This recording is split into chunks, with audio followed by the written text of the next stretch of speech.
Tonight on Countdown to Green, we take a look back at all the action from Charlotte. We talk with former Coke Series champion Michael Conti. We take a look at how you're racing at home. All that and more tonight on Countdown to Green.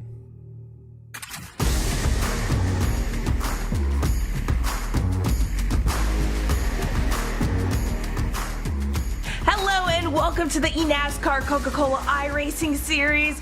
I'm your host, Camille Salazar-Hadaway, and joining me as always, we have Alan Cabana and Blake McCandless. And guess what, guys? Tonight, we're racing in Darlington. Oh, it's so awesome, Camille. And what a stretch we are having here. 7 days ago, we had the closest finish in series history. Now we're going to Darlington with all the cool throwback schemes. We have one of the best guests joining us tonight. Blake, it's a heck of a run for us right now.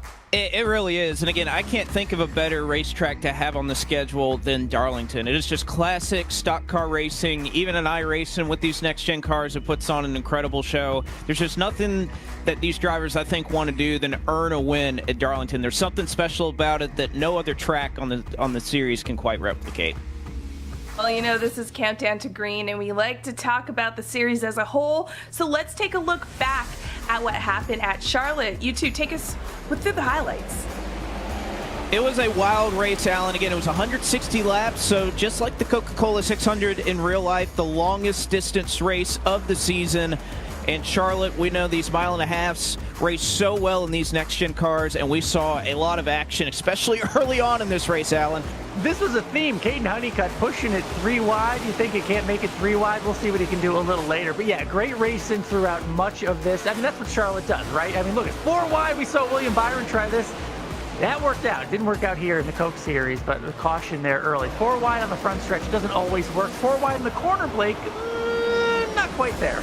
Well, and think about Garrett Lowe. Remember, he goes on to win this race. So you think about that contact with Timothy Holmes was something that I'm sure he's glad that he hung on to that race car. Late in the going, though, some of these later race restarts, Wyatt Tinsley, who, remember, is trying to stay in the top 20 with his win after Daytona. He loses a ton of spots, missing a shift on a restart. And here we go. Caden Honeycutt once again. 4 wide down the back stretch into 3. It makes it stick.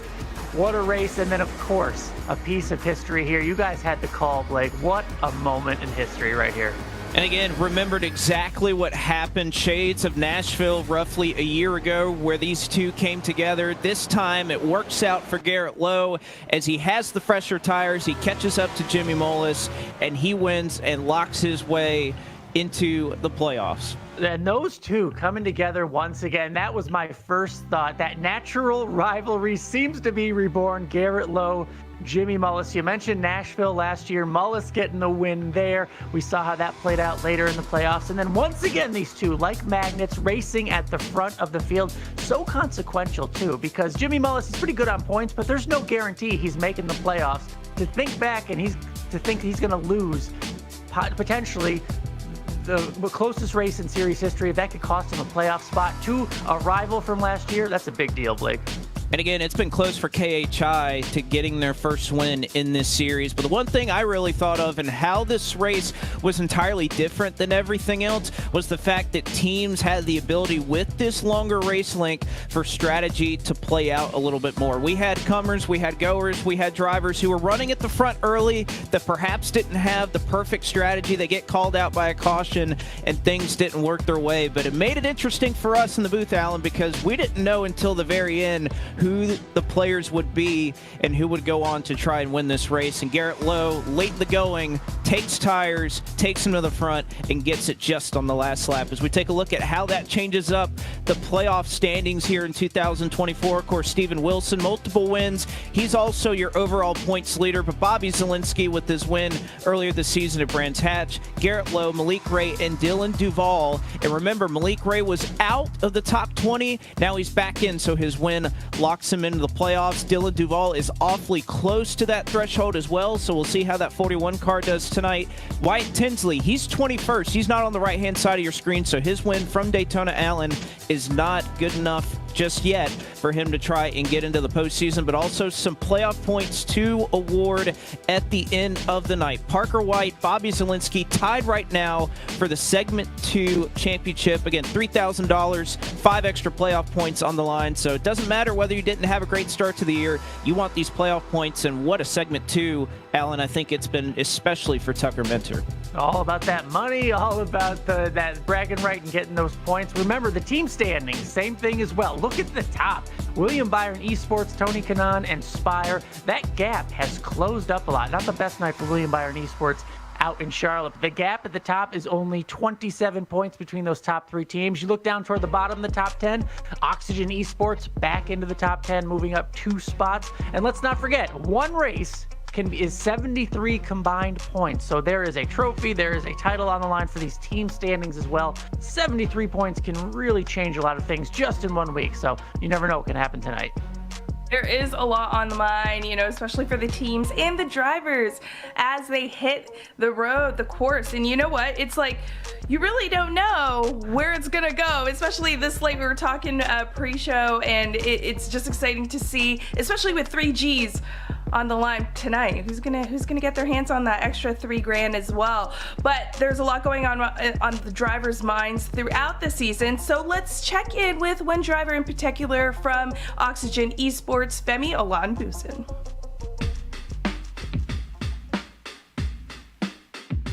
Hi guys, I'm Femi Olanbusen. I'm from Revere, Massachusetts, and I drive for Oxygen Esports. So I had my big win in 2022 at Daytona to kick off that season, and that was my best season to date out of my 4 seasons so far. And that year in 22, I look back on it, and everything just went perfect. From being lucky to having speed, and everything that you need to have good results in racing. And then last year in 2023, I started working, and so I got more busy outside of iRacing, and then I went away on a lot of trips throughout the season, so my focus wasn't really there. But luckily this season I'm fully focused, but I just haven't had the results that I've been looking for so far. And a lot of it can be, some people can say it's an excuse, but I think I've had really good speed in the races where speed matters so far. I just haven't had the results yet, but the season's long, and we'll turn it around soon. I think I've been off to a decent start in terms of preparation this year. And I think I'm going to keep that going. I think this is the most prepared I've been for qualifying, which is a huge part of the series this year. Again, throughout the couple of races that we've had up to this point, a lot of them has been luck-based in qualifying, but the races where you're able to practice your qualifying lap over and over, I think I've done a good job in that. So I think I'm just going to keep doing that leading up to the race. And then in the race, I think I'm just going to be super aggressive. I'm on the outside looking in. I think I'm 30th in points or something like that. So, I got to be on offense now. I think when I drive, I'm more neutral, more defensive, and it hasn't worked so far. So that's one thing I'm going to look to change. With the way the series has been growing, we've seen a lot of esports teams come into the series, and I think that's such an amazing thing because it opens so many doors off track, off the sim, for people that are signed to esports teams like me. Shout out Oxygen Esports.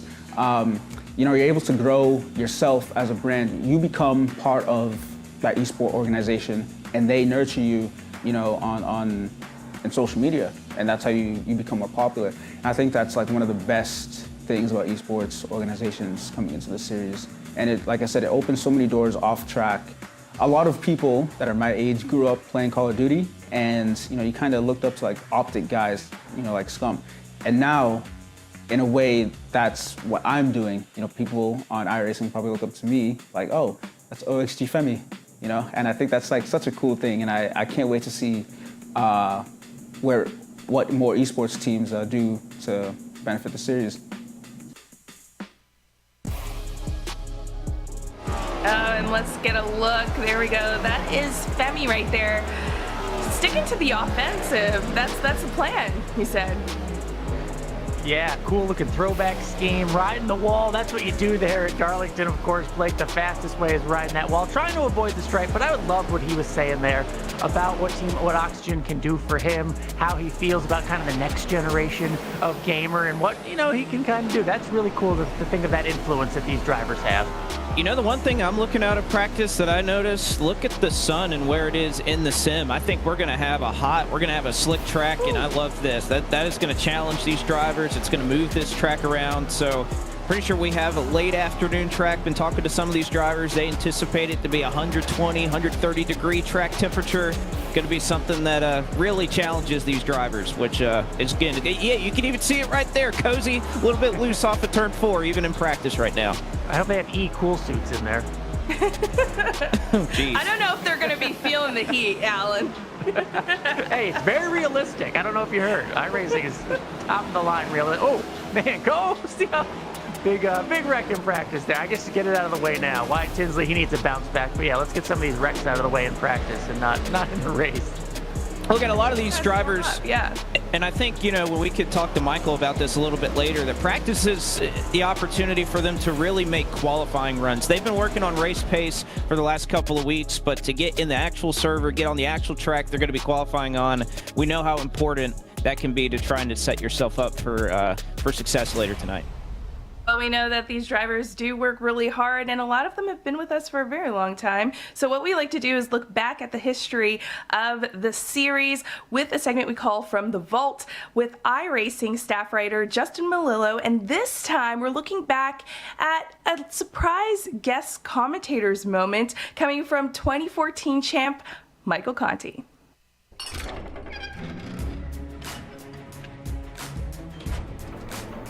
After 2 seasons in the eNASCAR Coca-Cola iRacing Series, Michael Conti entered the 2014 season at a crossroads early in his sim racing career.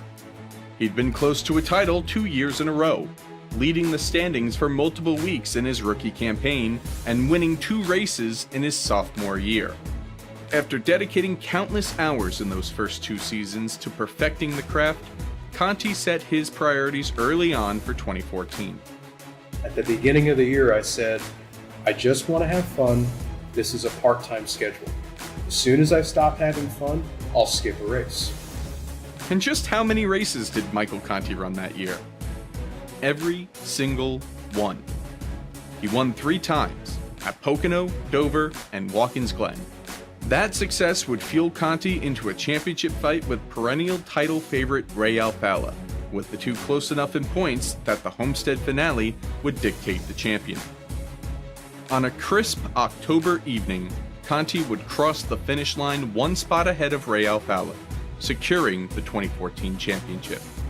Through the next 9 seasons, Mikey collected another 9 victories, and he currently sits in the top 5 of wins all time in the series.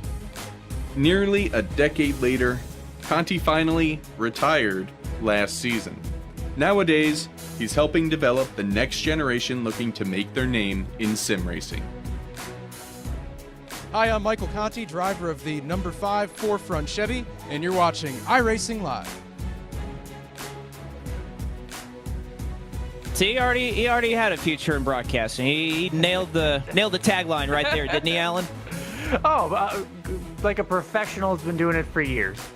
Well, and you know what? Speaking of Michael Conti, guess who we have right here? The man himself. Hello, Michael. Welcome to the show. I kind of want to say Mikey, just because that segment made Justin started a thing. So, Mikey, how you enjoying retirement? You know, it's very much a different look for you because you're now able to kind of sit back and relax and just enjoy as a spectator.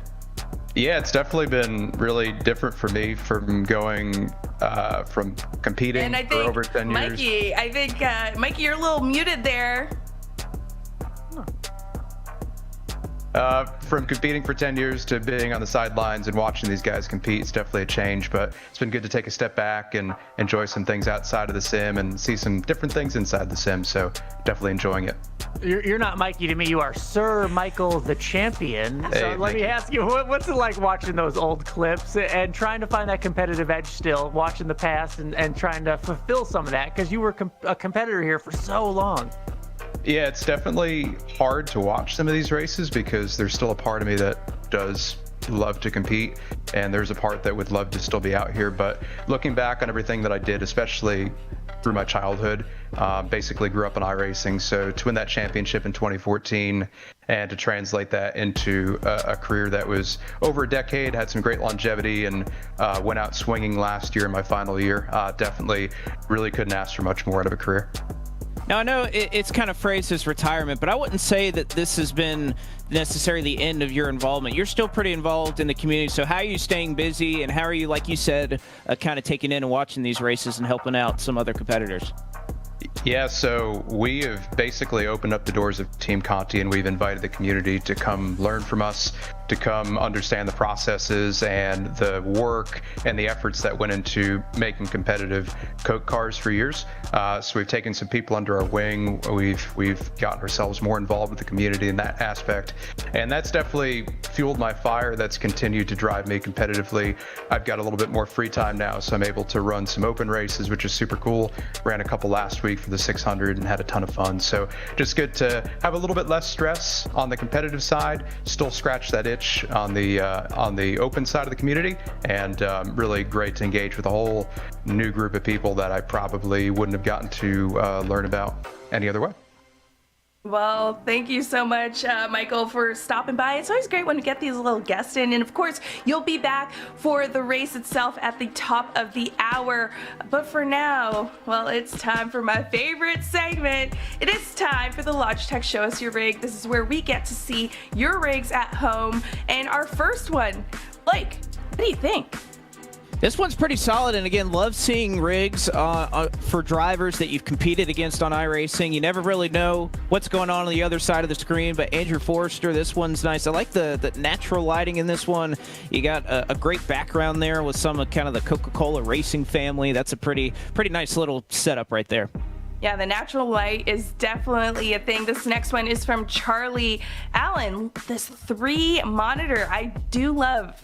Lots of monitors. Oh, yeah. Wrap around like that. And you can see Charlie is also a racer, kart racing. You can see those pictures on the wall. Old school racing pictures, too. I got some of those behind me right now. I mean, I love that. And I think there's some ambiance here, right? If you look at there's roses in the background. We need more ambiance in the iRacing world, right? I mean, I love it. I love seeing that. Let's go to the next one from Ernie. Ernie, what is that? Are those, I'm trying to see, what is on the shelf there? There's a lot happening on the shelf. Maybe a little bit of clutter, but you know what? I'm liking it. I think I sense some Star Wars, maybe Star Trek, Transformers that are over there, kind of around. Monitors that are kind of scattered, but it can work for sim racing right here. So I think he even got like a nice little drink right there, maybe some sweet tea or something. So a nice, nice way to stay hydrated there, Ernie. Ernie's having some depth perception with those monitors. The next one's from John Allen. Oh, we got some checkered flags. This looks like many of the victory lanes I've been to on Sunday. Big Sunoco fuel fan, of course. Lots of checkered flags. Hopefully that means lots of winning for our friend John here. Corvette symbol on the back. You can see there, real life on the back of the rig. So maybe he's got a Corvette in real life, or that's what he's working toward. But great little setup. Very, very winning inspired. That's what counts. You gotta believe it to have the wins. This next one is from Ryan, and it's a clean setup. I gotta say, when you have kind of like a man cave that can also double as a sim space or a sim rig, this is what I like to see. You got a couple door panels there on the wall. Can't see the one on the left, but pretty sure that one on the top is Austin Cindric. I would think so. Alan would be that 22 money line car. But yeah, nevertheless, good lighting here at the corner. That's a really, really solid setup. And our next one, oh my gosh, Alan. Driving Force GT, baby. Does this have wheels? I think you can actually drive this sim rig, but very portable rig, little compact. Take this anywhere. Take it to your buddy's house. A lot of cables, a lot of work went into that. But be tough if it rained. Yeah, it'd be very bad. How do you clean that? I'm just afraid that Troy's grandma's missing a chair. Yeah, when we say vintage, we do not mean that generally. So, hey, a good effort. Just showing everybody you can iRace anywhere and be a part of this with all of us, however you want to do it. Exactly, and we want to see your rigs right here, so be sure on all the socials, we had a lot of them for Facebook tonight, to hit us up using the hashtag eNASCAR, at iRacing, at eNASCARGG as well. Now, earlier in the show, we heard from Femi from Oxygen Esports. Well, it's only right to hear from his teammate, Zach Novak.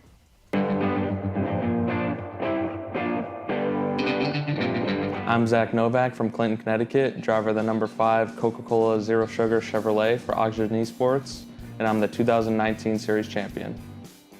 Oxygen has been awesome. It's such a cool experience to be with an esports team that is involved in other esports. I've never, experienced that before. With Rise, obviously, we were the only team that they fielded in any esport, and it's been awesome. I have zero complaints. The team has been very easy to communicate with. They're very helpful. They, anything I need, they'll help me out with. So I think the big thing for me was the geography aspect. Just them being close to home, like I can come up here pretty much whenever I want. But on top of that, I think the aspect of just their fan base was really important to me as well.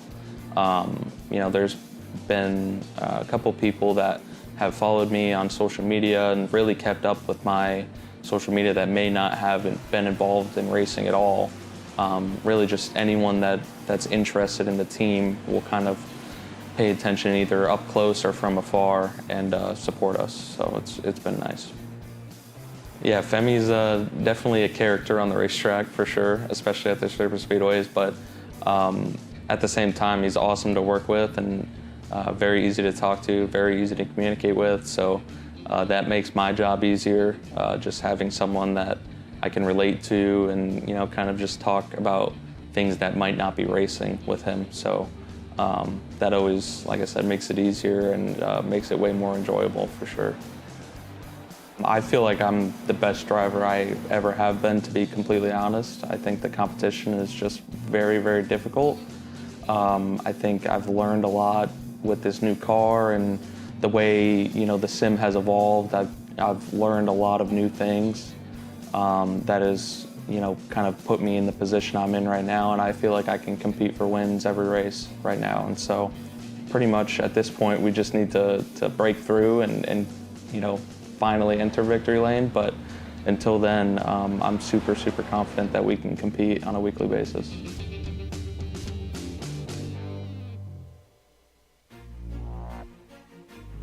You know, there's a couple of tracks where I think veteran experience can really pay off, and Darlington is one of them.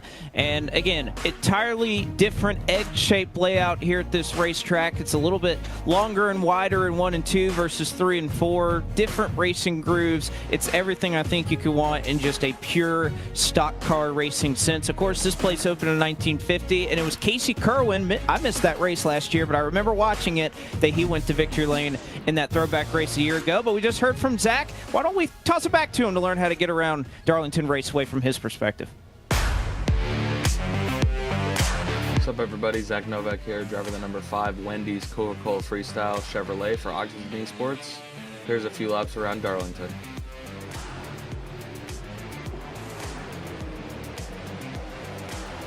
So coming to start the race, as I say every week, very, very, very important to just kind of get in line and wait and, find a spot to ride and take your time with your tires. Make sure your tires don't get burnt off. Especially here at Darlington, it's super easy to do that. Very, very easy to overdrive and go backwards on the long run. But with that said, it's also very important to keep track position. This track is super hard to pass out as well. Makes it very difficult to race with, the competitors. But at the same time, if you are struggling a little bit with your tires, it makes it very convenient for you, being able to hold off people a little easier and not get trained as quickly.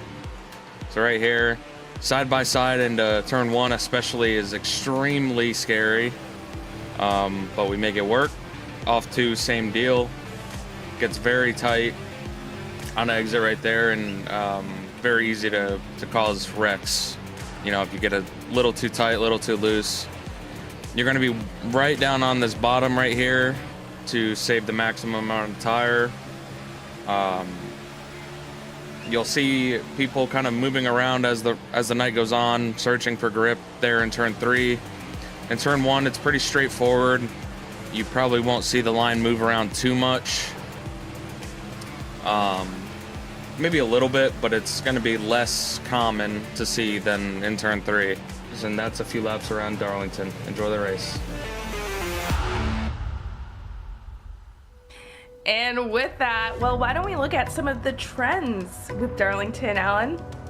Yeah, one of the oldest tracks here, in NASCAR, and certainly a historical one for our series as well. This is the 15th eNASCAR Coca-Cola iRacing Series race at Darlington. It's the final of 5 tracks we've actually gone to every year in this series. It's a staple in NASCAR. It is a staple here in eNASCAR.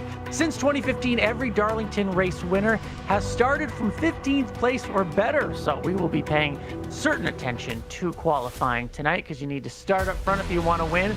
2 drivers have actually won from the pole. Way back in 2012, it was the Champray Alfala, and 2013, our boy out of Boston, Nick Ottinger, was able to win from the pole. A long time ago, though, so we got to see if the pole winner can do it tonight. And Darlington, a third, 33% of Darlington winners led the most laps during the race, most recently back in 2020 with Keegan Leahy, another former champion. I think you're seeing a theme here. Winners at Darlington tend to be very, very, very good and have a long resume in this series. Darlington race winners average 2 race wins a year. In 2023, Casey Kerwin won at Talladega. And Darlington, Casey Kerwin, another champion, past champion of this series. I think that really tells you something about the kind of drivers, Camille, that win at Darlington. Yeah, and it's giving us a lot of information as we head into our picks. Let's remind everyone of the points that we've gathered. Of course, how this works. We pick a driver, and based on their placement, we earn points. And yes, I am in the lead. I'm coming back, though. I'm coming back. You are. That's why I'm going to humble myself this time. And let's just get into who you chose for Darlington, Blake. Well, we talk about the best. I'm going to go with somebody that, again, I think can become a first-time winner tonight. I'm going to go with Daniel Falkingham. He has been having a sleepy, good season. He's in the top 20 in points right now. I think he's going to be able to climb the mountain tonight. Daniel Falkingham, first career win. I'm calling it now.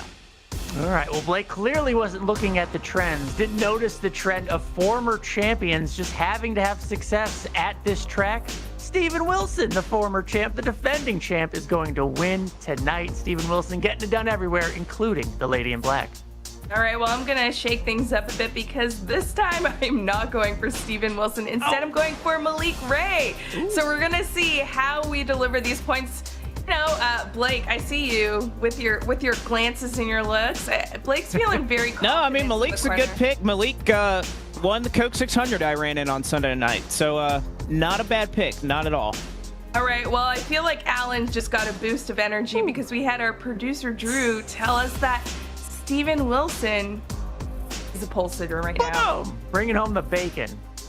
Oh, we'll have only a couple wins. Old school reference. Only a couple wins for the pole sitter. Just want to remind you. It's been a minute. Yeah, you got to remember those trends, right? Yeah, thanks for listening. Well, as we get into Darlington, be sure to stick around for the break, after the breaks, because we head right into the race. And you will see Evan, Blake, and Michael joining for that. For the rest of us here at Countdown to Green, thank you so much for watching and enjoy the race. Every time you sit behind the wheel, you buckle up for the unexpected. You get ready to take on the competition and brace yourself for the chaos, the speed, the weather, the unknown. But above all, when strapping in, you put trust in yourself, your intuition. Make it your guide to win, your drive to win. He's a winner in this. And nothing is going to stop you from winning.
What does fearless look like?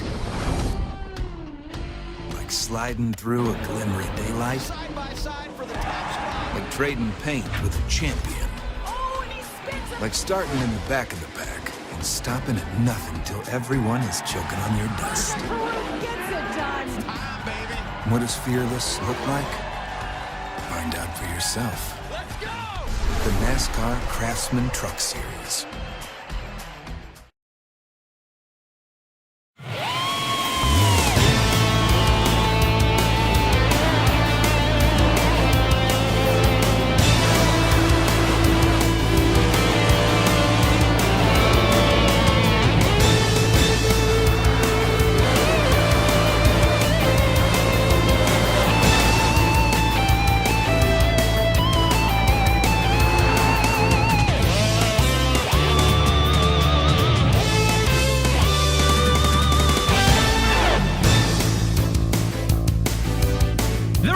to $500,000 is ready for a bit of a blast from the past tonight. From iRacing's virtual Darlington Raceway, we say good evening, sim racing fans, and welcome to round 9 of the 2024 eNASCAR Coca-Cola iRacing Series.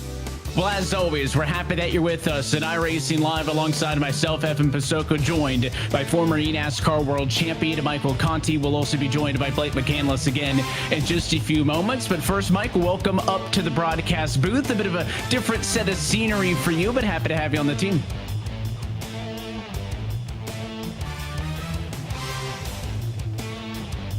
Some fun stuff tonight with throwback paint schemes. We'll talk all about that and some more. But you've won in this series here at Darlington. It was a different era of race car, but what are some of the things these drivers are going to have to be fighting tonight at one of the trickiest tracks on the calendar? as much different as the race car was back then, the track temperature tonight is really a blast from the past. In warm-up, we've seen the track temp fluctuate from 112 degrees all the way up to almost 130. So cars are going to slip and slide around, tire fall-off's going to be huge, and these guys are really going to have to manage their races, race the track, not the guys around you.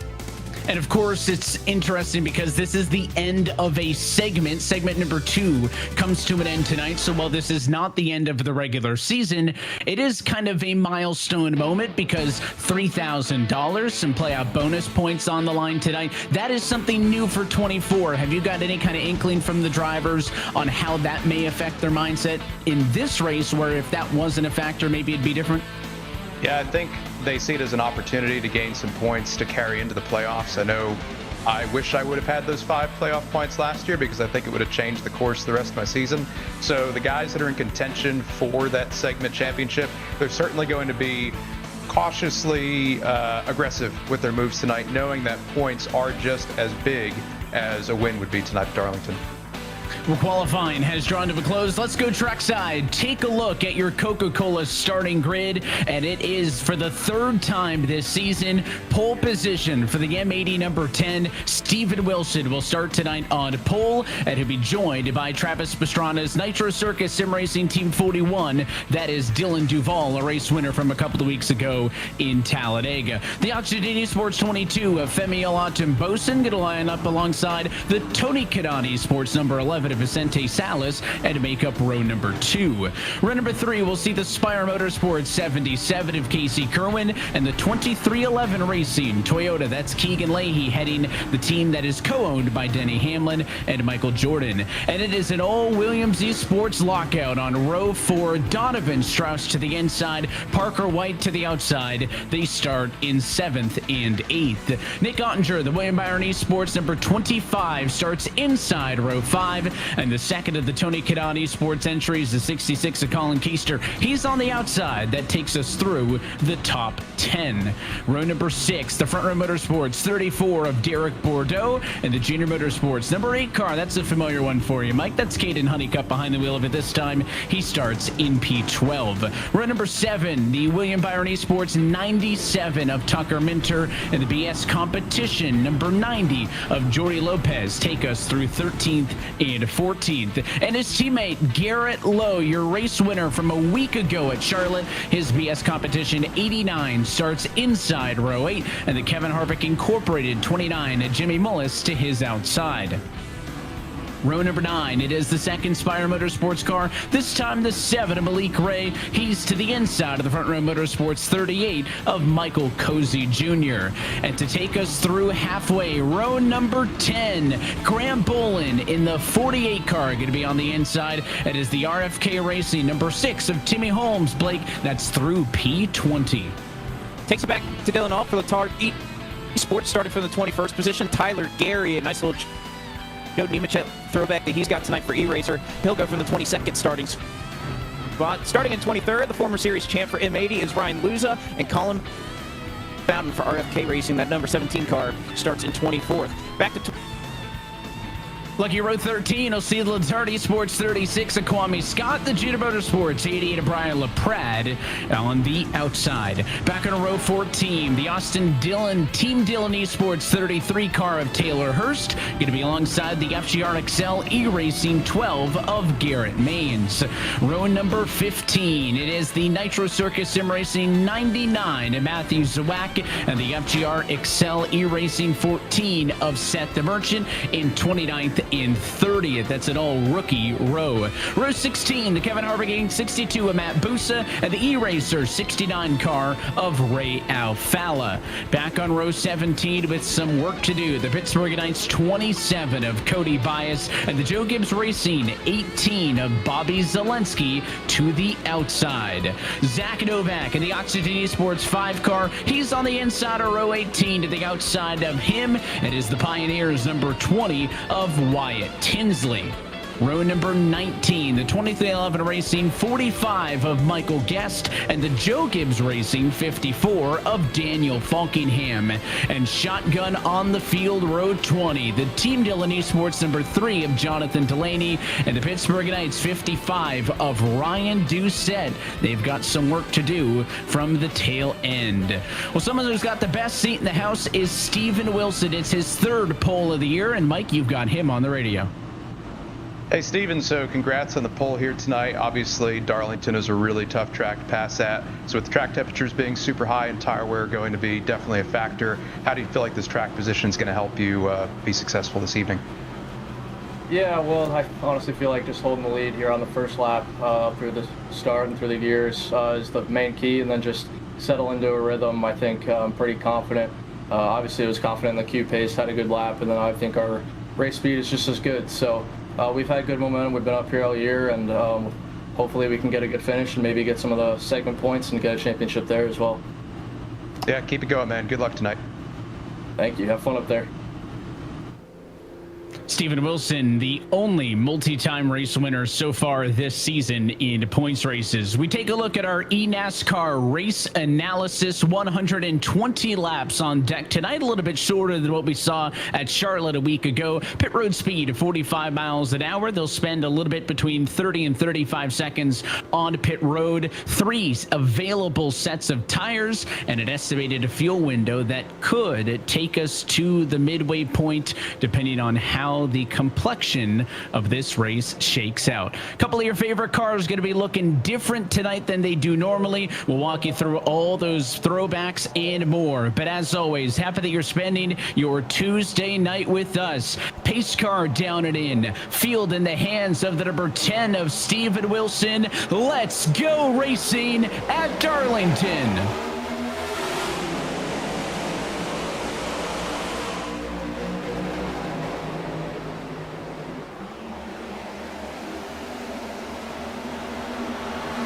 The 10 gets out in front, battle for second. Duval going to find some clean space and down the back straightaway for the first time. These drivers jockey for position, but it's Wilson in front of the field. He looks to lead lap number 1. Again, it's so important for these drivers. I mentioned early on that track position can be tough to come by. So these restarts, Michael, you probably know it as well as anybody, that it's going to be really important to try to get positions on these restarts. Yeah, it's really going to be a race to the top, I think, at first, because if you could just get up to that wall, it's pretty hard to make a pass in the bottom, even with fresh tires right now. But definitely need to manage the first 5 to 10 laps of this run, so you've got something to race with. If you blow those tires off this early, it doesn't matter how good you or the car are, you will go to the back in a hurry for the rest of the fuel run.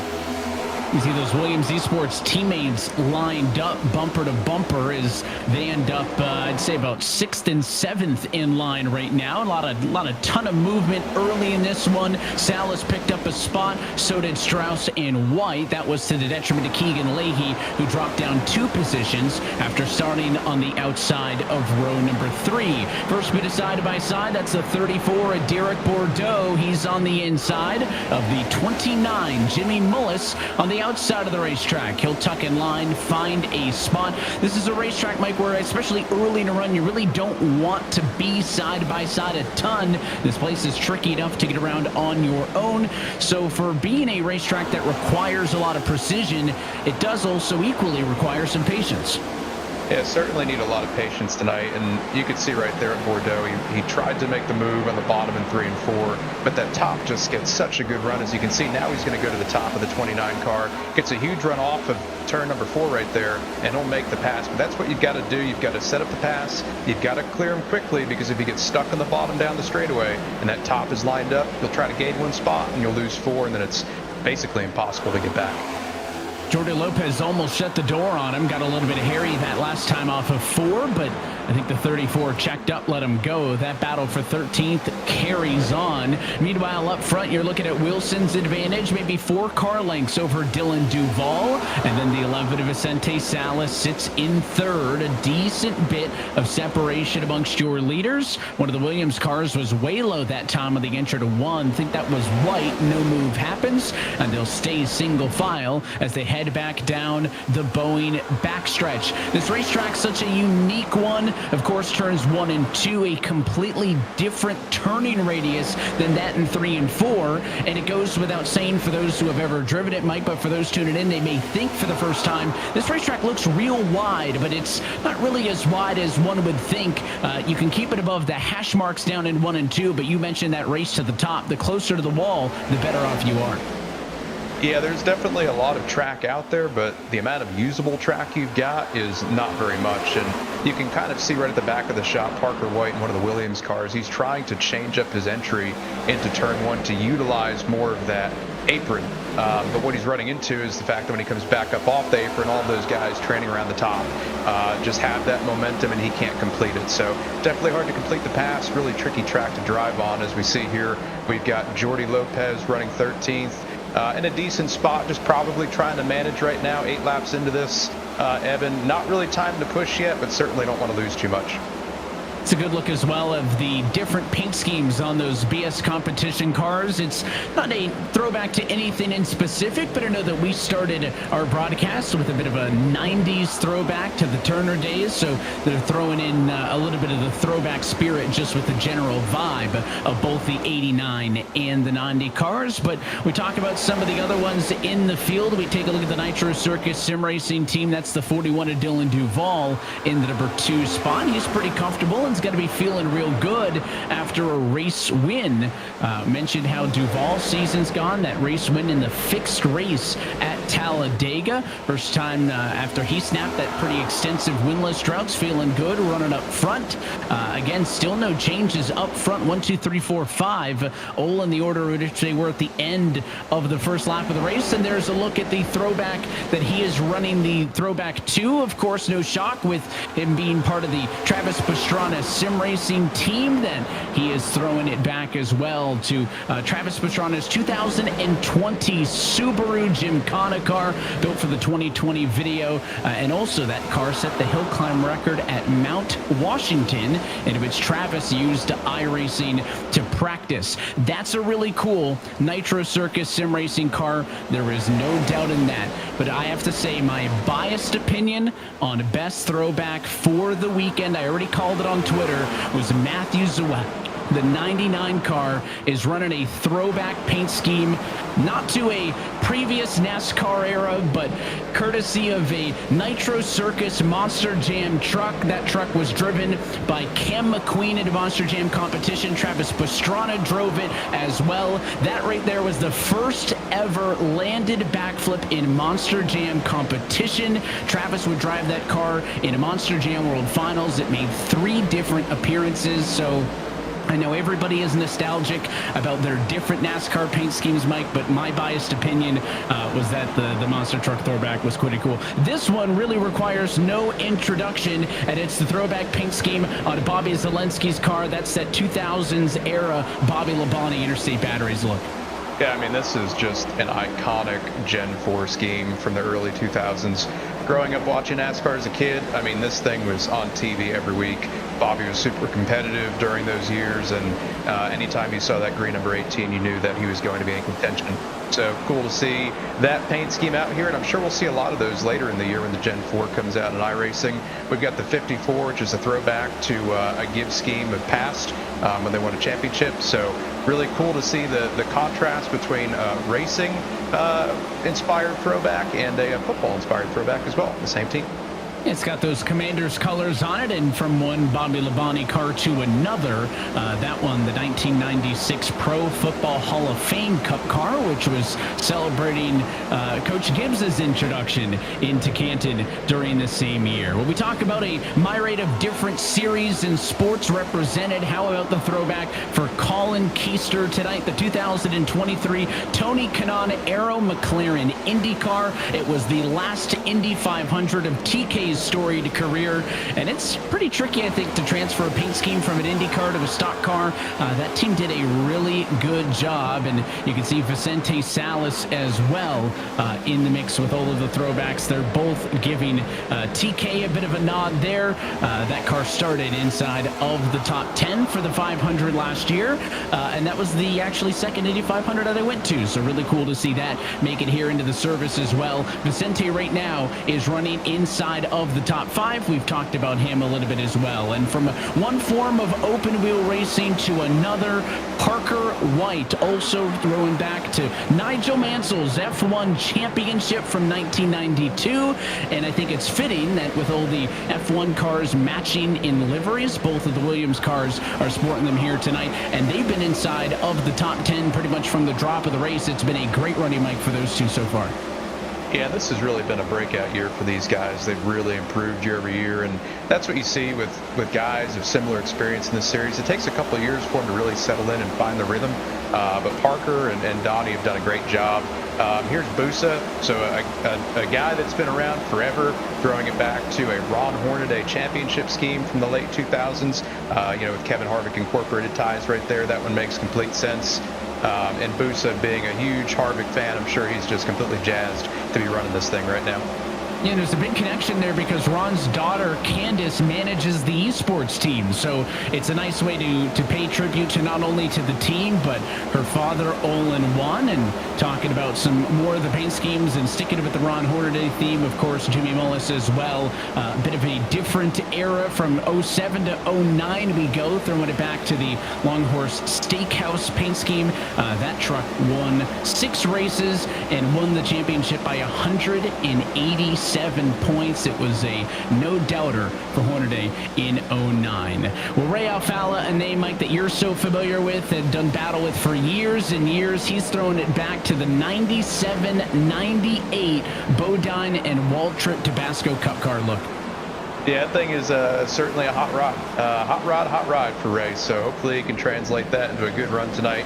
Coming from the back, currently 30th, but we've got a long way to go. So let's see if he can get that thing up to the front. And moving up a little bit to the midfield 24th spot, you'll find Tyler Gary, the 1999 Joe Nemechek design from his New Hampshire race win. It was his first of 4 different wins in the NASCAR Cup Series, and he also won 3 poles in that car. That was a career high for him in the year of 1999. Tyler Gary running in the midfield. A couple more before we jump back into the action, and again, another one that doesn't require a ton, and it is a Sunoco throwback for the Sunoco 120, and it is Latardi Sports paying tribute to the 1982 Richard Petty STP machine. Here we go, a throwback to old Sunoco pump designs for Dylan Alt. That's pretty unique. Not throwing it back to a car, but just throwing it back to a period in the sponsor's history. Sunoco, a huge supporter of Latardi Sports and the series in general, so cool to see them represented out here with a really nice throwback scheme. You can throw back to eras, to different brandings, and that era of pump also featured custom blending. That was the Sunoco innovation, and it was the first time that customers could choose different octane grades on the same pump. We took a look at this one earlier as well in Countdown to Green. It's Femi Olatunbosin, a little bit more modern, 2011 Denny Hamlin FedEx Ground Cup Series machine. Ran that paint scheme 9 times in 2011.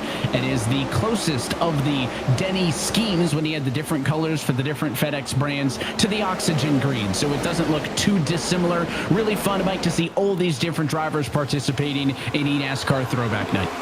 Yeah, it's always great when you've got throwback night and you've got a lot of participation from the teams. The same old on the paint scheme side is great for recognition, but it's cool to see something different. And a lot of guys are participating tonight. We've got some really good looking cars as we're starting to see a little bit of field separation here at the front, Evan, which is good to see. We're about 24 laps into this run, about a little bit over a quarter of the way through the run here. So tires are going to start to matter. Already inside of 100 to go. Donovan Strauss made a move on Femi Olatunbosin. He's top 5, and Femi has fallen 3 spots. He sits P6. Well, let's go take in the sights and sounds of Darlington. This is iRacing Full Throttle.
It's a good look down at track level as we jump back in on the action, and you're taking a look there at the number 11 of Vicente Salas. He sits in third. Again, he and Kerwin made early moves in this race.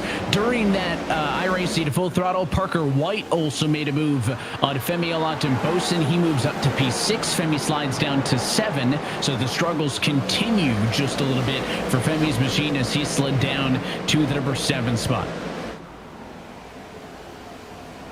It's just one of those things at Darlington, Evan, that there's really no refuge. You know, if you have a car that's already starting to go away at this part of the run, and I think, Michael, you can attest to this, about lap 29, lap 30, this is about that time where things are going to start falling apart if your car isn't quite there. And unfortunately at Darlington, that's just something that is a real struggle. That's when it becomes really hard to try and drive around this racetrack. Yeah, at this point, we're about halfway through the first fuel run, so you've got a half a tank of gas, you've got tires that have pretty much reached peak pressure and temperature. So at this point, you know what you've got, and it's either going to be good or it's not going to be good. I'm just looking through the field here. A couple guys that are sustaining really good lap time are the guys that we have up front. Stephen Wilson, Dylan Duval, both running pretty much the quickest on track, and I think that just speaks to the importance of clean air and track position so you can manage those tires at the front of the run. These guys that started in the back, they've had to press, they've had to make moves, and now they're starting to pay for it in the way of lap time. So look on board with Keegan Leahy as he sits in the number 10 spot, a race winner from earlier this year in Las Vegas. But of course, an ongoing point of conversation has been that these drivers need to remain consistent in order for those race wins to count towards playoff eligibility. Blake, and with Keegan entering tonight, 28th in the standings, it really wasn't Charlotte that was the problem for him. I think it was a really bad finish at Talladega before that, has him well below the cut line. He's getting pretty nervous with this being the 6th to last race before the playoff cut, that he doesn't need the wins. He's got that. A win would be good right now simply for the points. That's what's on the mind of the 23 and some other drivers. Yeah, that's 100% the case for Keegan. He's just got to put a number of races together. He was pretty much out at Charlotte before his race even got started. So definitely a turnaround for that team. I'm sure he's, you know, he wants to be running better than 12th. Again, he's a former series champion, but you just got to start putting some solid runs together. And of course, if you want all of the latest updates on everything going on in the eNASCAR world, whether it's this series or much more, you can scan that QR code on the right-hand side of your screen as we see an exchange for position amongst the Williams Esports teammates. Parker White, Donovan Strauss battling for the 5th position. White goes through. And that's what we should see at Darlington right there, especially between teammates. Parker was definitely faster. Donnie acknowledged that, let him through. Minimal time loss for those two. I'm curious to see what Parker can do now, because he was making quite a bit of lap time behind Donnie. Now he's got some decently clean air. He can move that line around. If you notice as we go through 1 and 2 here on the onboard, there's a very distinct line of rubber right as you approach the wall, right about there, and that's really making these things slip on exit. So what are these guys going to do to combat that? Can they enter higher and open up their entry, or are they going to start running lower? And this is where the iRacing dynamic track really comes into play, and I think this line is going to start to move around. And the onboard perspective shows not only how close he is to the wall, but his teammate up the road, as it does look like now that Parker and Donovan made the swap, that White is pulling away just a little bit in the number 5 spot. And behind them, Honeycutt trying to find a gap. Femi Olot ahead, and the 97 to Tucker Minter behind. He's going to squeeze in. This is that ongoing battle for P9. You see a lot of Logitech in the shot. Tucker Minter's right there, so is the 23 of Keegan Leahy. But they're stacking up a little bit here. The Nadia Lopez doesn't want to wait. He'll go to the inside, and in front of them, Olot in the 22 drops a spot as Honeycutt makes the pass. And you're going to see why this is such a difficult situation. Jordy Lopez gets the run down the back straightaway. He thinks he's going to be able to have a move to get by Matt Busa. He doesn't, and Michael, he goes for that pass in 3 and 4, isn't able to get to the top. So not only does he not complete the pass, but he ends up losing an additional spot to the 29. So it's one of those things when you go for these moves, especially at 3 and 4, you have to try and get it done, because if you don't get to the top side of 1 and 2. It's really difficult to come back from that. You may have kind of a train on the outside that goes back by you. Well, at this point now, you've really got to get aggressive with how you attack 3 and 4 on the bottom of somebody. There's quite a bit of grip right below the hash mark, so if you can get your left sides down there and almost do like a pseudo slide job, if you will, on entry, you may might be able to gain enough position to make the pass. We see Femi right here dropping backward. Oh, now Jordy's around. Spinner for the 90 car. He noses into the inside wall. Still no caution. This race stays green. Lopez gets away with remarkably minor damage for how thin that runoff is on the inside of the back straightaway, but he does not get the benefit of the yellow. So Lopez falls to 40th, but this race stays green, and that big moment breaks up that battle we were looking at. Well, again, this is one of those tracks. Again, all these cautions are thrown by the sim itself. It's not thrown by race control. And Darlington's one of those tracks, Michael, and you can probably attest to this. There's some tracks where, you know, if the apron isn't considered racing surface, which at Darlington it's not, if that's where the spin happens, it's very unlikely that you're going to see that caution come out. And I think even you saw Jordy there for just a moment, kind of like lazily coming back up towards the racing surface, maybe seeing, can I trigger it? But unfortunately wasn't able to get it. Yeah, he did the right thing there by getting it started and moving forward, so kudos to Jordy for taking his lumps there. But we're going to take a look at what happened here. Just a big stack up off of turn 2. Like I said, Femi was slow. Bordeaux's going to get in the wall right now, and they check up, and Jordy just gets tagged in the back by Malik, I believe that is. It's just typical Darlington. Everybody checks up at once, and sometimes it's hard to get it slowed down in time. In fact, right as you say that, Malik Ray apologizing over the radio saying, I didn't know that stack was going to happen there, and it was the 7 of Malik Ray who got into him. Malik was running 16th at the moment of contact. Malik doesn't lose anything in that, despite having that car spin across his nose. Malik stays 15th, so no harm, no foul, at least for the 7. Of course, Jordy taking the brunt of that, dropping all the way down to last in the running order. And now we continue to watch these Logitech cars do battle, and that 25 of Ottinger will duck off to the inside. He yields the spot. Tucker Minter goes to the top 9. You see Wyatt Tinsley here, as far as, you know, we talk about a number of competitors, Keegan Leahy being one of them. Wyatt Tinsley's the second one who, again, got that victory at Daytona to start off the year. That's exactly how you want to do it, but unfortunately was on the outside looking in, coming into the night. And, of course, when he's running 28th right now, that has not changed throughout the course of this race. So Tinsley still looking for some points here because, again, he is right behind the cut line. It's just a point or two that separates him from the top 20 right now, but going in the wrong direction as far as this race is concerned for now, trying to get back in that top 20. Yeah, and this is really a very, very important time of the year because you're far enough into the season to know sort of where you stack up, and you're also far enough into the season to know that the playoffs are looming. And for guys that already have that win in the back pocket but don't have the points, the time to go is now. And for Wyatt, with a poor qualifying effort and a track that's super tough to pass at, it's going to be a long road to hoe. But luckily, I'd say tonight is probably one of the longer races, so he might have enough time to salvage something out of this. Yeah, so many of those race winners are borderline, right? Needing to be in the top 20. Duval, a race winner, 18th. In fact, he and Tinsley tied for 18th in the standings. Malik Ray, 21st. He's just on the outside. And then Leahy with a little bit more work to do at 28. Those 4 cars could go either direction. They could go above or below the cut, Blake. Depending on what happens with them, that would have a huge implication on all the drivers right there, 8, 9, 10, 11 or so in the points, because they could easily have 3 names in on points or out on points, depending on what happens with those winners. I was about to say, we had, 5 winners who were inside the playoffs with their win coming into tonight. Now there's just 3. And, of course, Steven Wilson makes that easier for everybody on points because right now this would be his 3rd win of the season. So it's crazy, Michael. I don't think we've ever seen at this point. Usually our winners are, well, they're our winners for a reason. They're running well. They're always up front. So this has just been an anomaly this season where we have a ton of winners early on in the season who otherwise have just not had good seasons up to this point. It's really, really strange.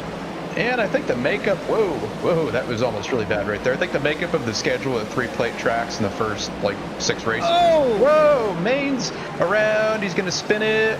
Maybe a caution, maybe not. Yo, that's going to be a caution. Oh, come on. What are you doing? That's ridiculous. Cody why would you do gonna that? Take a big chunk after he came back up. We got away with 1, but not that one. I mean, I just don't understand that right there. He had it saved, and, you know, we kind of talked about it earlier with Jordy. That's a spot on the apron where, yes, you kind of want to roll back on the track to get the caution, but he rolled out of the brake and just destroyed one of the Pittsburgh night cars. I don't understand that. Yeah, I don't know if he was trying to let off the brake to get it straightened back out, but obviously the result wasn't very good, and that didn't work out for anybody there, Evan. Yeah, got back on the brake, and then it went straight. At that point, it was already too late. The 40 nearly got through. Bias runs out of room. Quickly, though, pit road is open shy of halfway and maybe outside of the window to go to the end of this race. But let's watch this spin, Blake, and then let's break down again what happens as that car comes back up.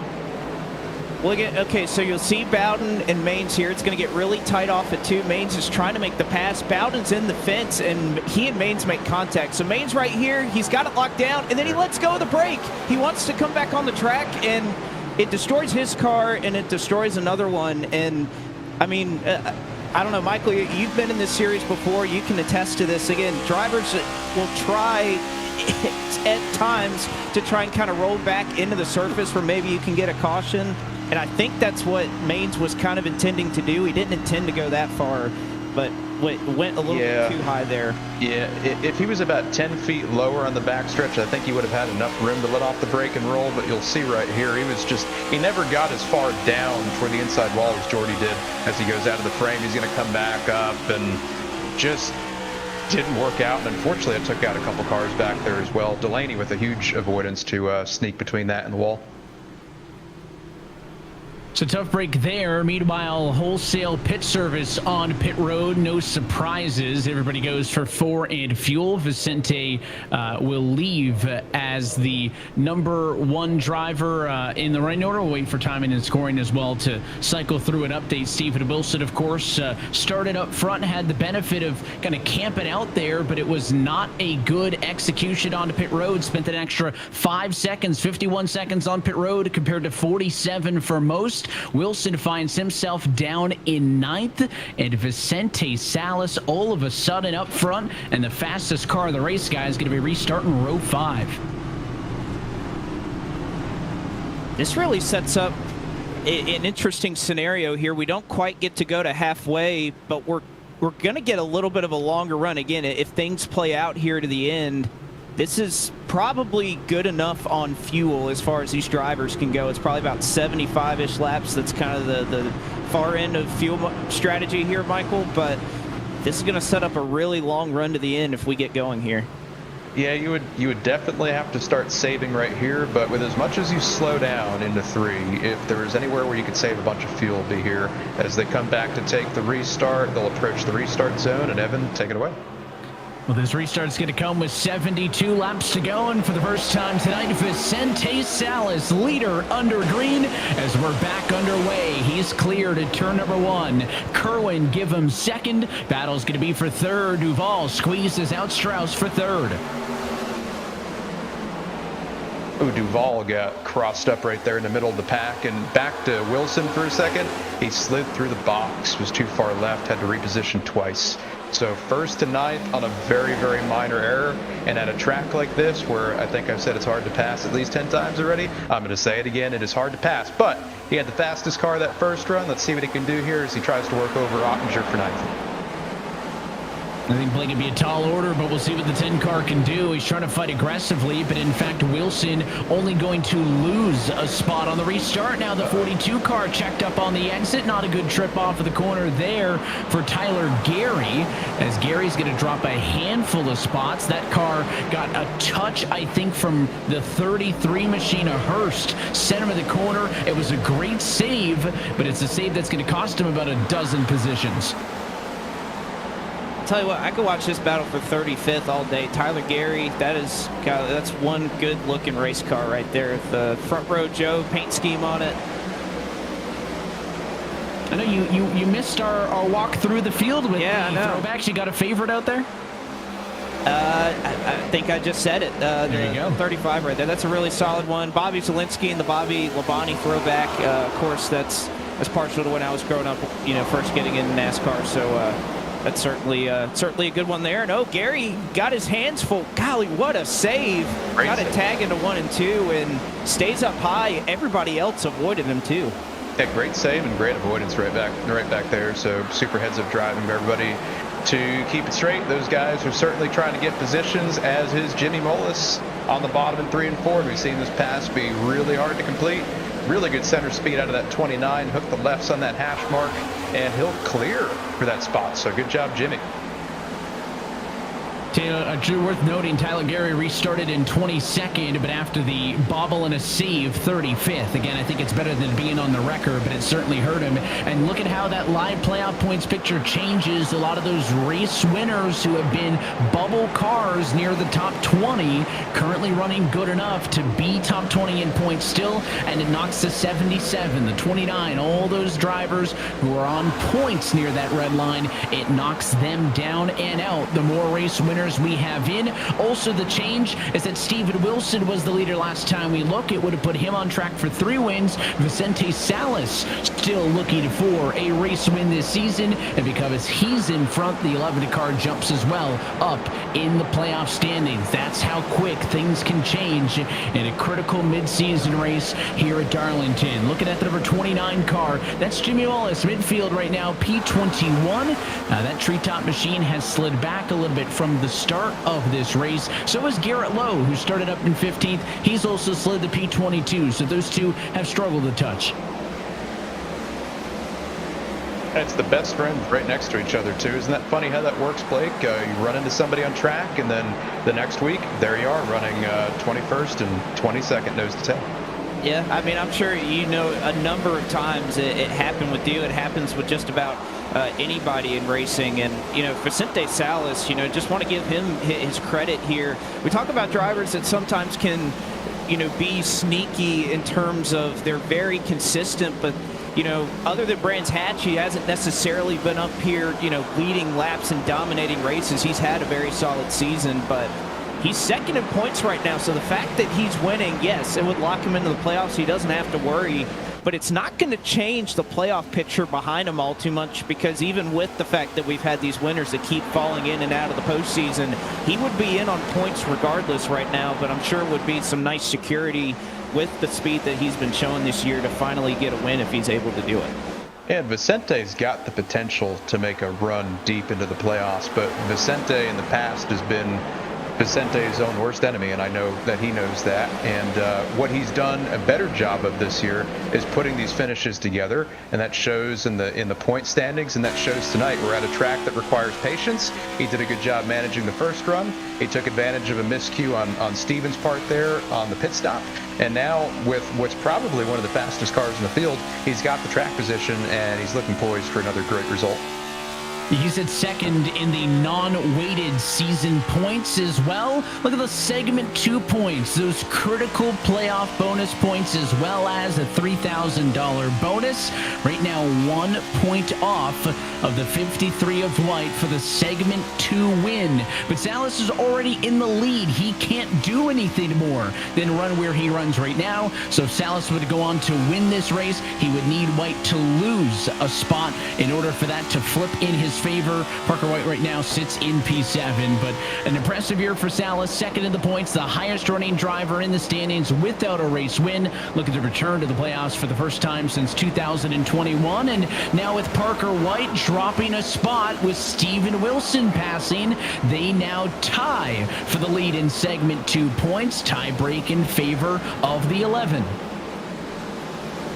That's how close the margin is. Heck, I mean, Tucker Minter can make up a couple of spots. He can make it a 3-way tie if he's able to go up there and challenge for second. And Tucker Minter, and I know, Michael, you've worked with Tucker for a long time. I'm just so impressed that it's not often when you have a really bad start to the year. He had a couple of terrible finishes, a couple of wrecks early on, and very rarely out of that you see somebody who's already challenging in the top 5, just maybe 6 races later or so in points. But incredible what he's been able to muster. He's able to shake off the bad start to the year and yet prove why he was a Championship 4 competitor in his rookie campaign. Yeah, you look at the last 3 races for Tucker there, and I honestly forgot that he had a bad start to the year. The last 3 races, Talladega, he lost by a nose on a caution. Dover, he lost in a tight battle with Steven. And then Charlotte, he was in contention to win that race and probably had the better car at the end. And him and Steven got together, and that was effectively the end of his race. And here he is again. Started a little bit further back than I'm sure he wanted to, but he's done a great job of cutting up through traffic, racing smart, and he finds himself in 5th with a shot at the segment championship. So heck of a turnaround for Tucker, and honestly would expect nothing less. He is an awesome driver. For somebody who's only in, their second year of Coke Series competition, he has done a great job doing really well right out of the gate. He's been averaging about a third place finish with a second, a third, a second, and a second in 4 of the last 5 races. So Minter's been doing a really good job. I referenced earlier that the 8 car is a familiar one for you, Mike, and it's Caden Honeycutt behind the wheel, of course, with the Junior Motorsports Chevrolet this year. He started 12th. He mentioned it's been a tough track to pass at, but Caden's been doing a good job on the offensive. Right now he's playing defense, though. He's got that 10 of Wilson all over him, but it's been a good night so far for Caden. Yeah, it certainly has been, and Caden has done a great job getting in that 8 car this year and really stepping up his performance to the point where he is his fringe playoffs right now on point. So Caden's strung together some really good results, and he's looking like he might be a factor in the postseason. So great for him, great for Junior Motorsports. And looking at another Junior Motorsports car, that 88, and Briar LeBrad, I know he's not exactly where he wants to be right now, Blake, but still 57 to go, so there's still some hope. Well, again, both the Junior Motorsports cars have run really well this year. I mean, LePrad was in position to get a top 5, perhaps challenge for the win at Charlotte Motor Speedway a week ago before kind of just, again, a strategy call, getting a caution just at a bad time when he didn't need it. And even you could think about his teammate Caden Honeycutt. I mean, he almost goes to the NASCAR Craftsman Truck Series race, and he's pretty much, Chase Purdy scraping the wall away from perhaps winning that race. And then he goes Saturday night, almost wins a Pro Late Model feature, is overheating in a late model stock, and gets out of the car. And, he had a really, really long weekend. But I'm just so impressed that he can do all of these different things. He can go run a truck race and then 2 late model races on Saturday night, then come out in a Coke Series race without a lot of practice, without a lot of prep, and is still running up in the top 6. Awfully impressive. Here's a look at the battle going on for P2. Casey Kerwin has the spot. Dylan Duvall would like to take it back. Duvall started this race in P2. Still looking, both of these drivers, in fact, for a first lap lead of the night. But Casey Kerwin knows a thing or two about the benefit of winning one of the segments. The segment number 1 winner earlier this year. He had the $3,000 bonus in cash, is always nice, but of course, critical playoff points that he will carry with him into the postseason. The first time we have anything of the such in the 15-year history of this eNASCAR Coca-Cola iRacing series. In his 77 car, maybe just far enough ahead of Duvall now to focus up front. I think Duvall may be under fire. Donovan Strauss has been inching forward. That 51 Chevy started in 7th. He's up to P4. It's the highest he's been so far tonight. So we're curious to see if Strauss, who has been able to separate himself from teammate Parker White, if he's got something for these race leaders late in the going, because we are past halfway home in this Darlington race. Only just over 50 laps to go in the final race of segment number 2. Salas took the lead through pit stops. Can the 11 stay in front? We may still be a pit stop away for the end of this race. This is the make or break moment. Oh my goodness! Not just for the day, but for the years to come. This is where a race isn't just about the race. It's about the doors it can open. That kid is amazing. The number of fans wearing your number. This is the chance to carve your name into the history books. This is the NASCAR Xfinity Series. Every time you sit behind the wheel, you buckle up for the unexpected. You get ready to take on the competition and brace yourself for the chaos, the speed, the weather, the unknown. But above all, when strapping in, you put trust in yourself, your intuition, making your guide to win, your drive to win. He's a winner in this. And nothing is going to stop you from winning.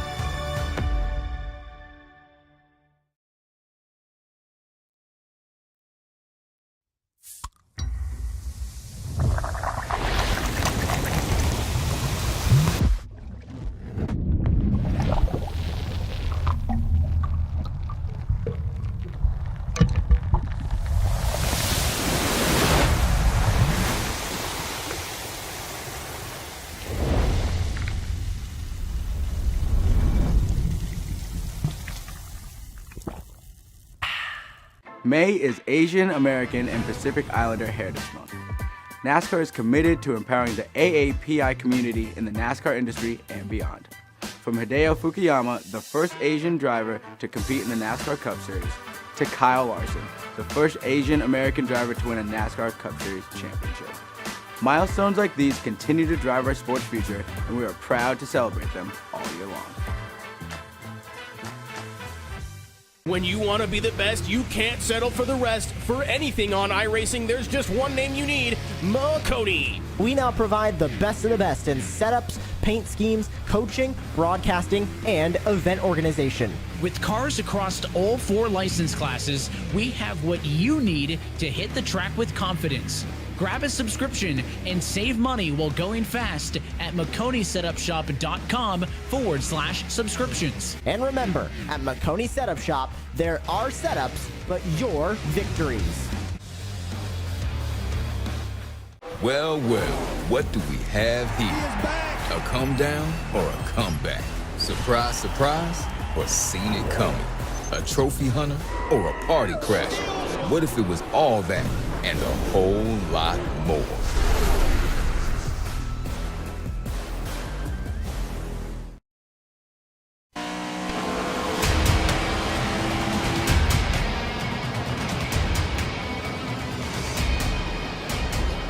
Coverage of tonight's Sunoco 120 is brought to you by Coca-Cola and Wendy's. Try your favorite driver's favorite freestyle drink tonight for free with any purchase with the Wendy's in-app offer and get $0 delivery fee on top. By Logitech. Through design, engineering, and a love of driving games, Logitech G takes racing simulation to another level. Logitech G, the official wheel and pedals of the eNASCAR Coca-Cola iRacing Series. And by McConey Setup Shop. Our setups, your victories. And by Sunoco. From fueling your favorite NASCAR teams to filling up at the pump, Sunoco is trusted to help vehicles perform at their peak. Sunoco, performance is what we do. We're back at the virtual Darlington Raceway where NASCAR's celebration of Asian American and Pacific Islander Heritage Month continues, and eNASCAR is proud to recognize the accomplishments of those who have helped fuel NASCAR's past, present, and future. Vicente Salas continues to hold a 0.3 of a second race lead. He has led the last 30 after Steven Wilson, who dominated through the first yellow flag, made a mistake on pit road. Blake overshot the box, had to readjust it 2 times. Dropped down to P9. He has been able to pick away some of it, but Wilson's still P7 and maybe stuck there. Stuck there for the moment, but again, this is going to be a very long run to the end. You kind of plan these races around, you know, maybe going about 60 laps on a fuel run to split this race in half, or you know, you're thinking about short runs to the end if we get a couple of yellows, which sometimes we tend to get late in this series. So how can my car be on the short run? This is kind of planning out a 70 or 80 lap run, which you're not usually planning on, Michael. So I know you can kind of attest to this with these race lengths and, you know, kind of what you plan for. I'm sure these guys, you know, they're handling all right now, but is this something where, you know, you're having to go a little bit further than perhaps you would have in your testing that you did kind of leading up to this race, thinking that I'm looking probably more at a 60 lap run than about 75 that we'll have here to the end? Yeah, in preparing for a 120 lap race, you would definitely cap your practice runs at 60 laps, because in a perfect world you'd split it in half as we go on board here with Derek Bordeaux looking up to Keister. But what these guys are going to have to do is go 70 laps plus. Fuel doesn't seem to be an issue for them, although I've heard some clutching throughout the field, probably just to get a little bit of you know, space on that window. But what I will say is very interesting is that massive gap between 8th and 9th. If we look up the road here a little bit from the 34 car, you see the 25 of Ottinger, and then you see nothing in front of him. There's a 2.5 to 3 second gap up to White. There's a couple things that could be going on here. Either Nick was a little bit short on fuel and he was trying to give himself some room, or Nick understood that, hey, I don't have the pace to go up here and out-race these guys, but let me park the bus in front of this field, let me save some tire, and then turn it on with 30 to go. So I'm curious to see if that 4.6 second gap starts to come down here toward the end, Blake.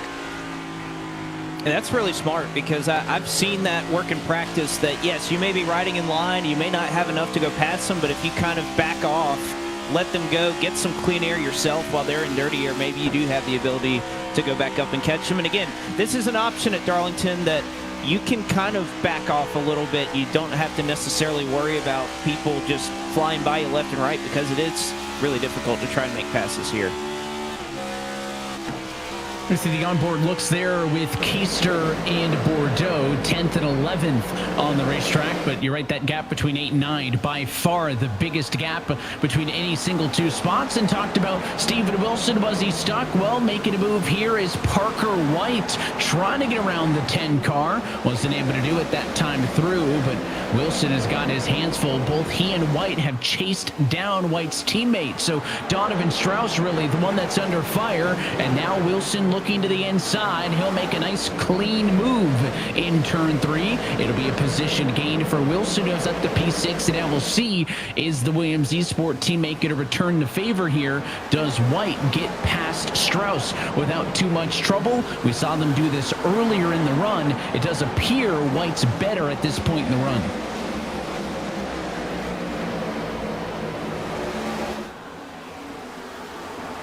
There we go. Here comes the pass. Donnie gives. Parker goes through. So there you go. So some good teamwork again from these guys. It seems like Donnie's got a little bit more short run pace than Parker does, but past lap 30, Parker's definitely got the better car. So again, smart racing between the two Williams teammates there to give one of those cars the best shot of going up there and hopefully staying in tow with Steven. Now the question for Steven's going to be, as he's come through this field, does he still have tire left to take some fight to Salas, who's been out front managing this whole run? So only time will tell, but with 35 to go, it's got time to go. Well, we spent a lot of time tonight talking about paint schemes, and check out the number 80 of Ryan Luza running a special Goodyear paint scheme for this race at Darlington. Of course, just wrapped up the Goodyear 400 a couple of weeks ago. This year, Goodyear marks their 70th year in NASCAR, an amazing partnership through the years. Goodyear is the official tire of NASCAR, and we've got some inside info that they'll be bringing back their popular social voted burnout bracket this year to the Goodyear social channels. You can stay tuned during the Cup Series playoffs this year to vote on your favorite burnout from Cup Series winners and see who's crowned champion of the tire smoking celebration that has stood the test of time, the burnout. So looking forward to maybe some virtual burnouts for Ryan Luza in that 80 car. Maybe not tonight here at Darlington, some work to do P16, but a good look at a car on pit road. That is Tyler Gary in the 42 machine. Lonely trip down off of turn 4.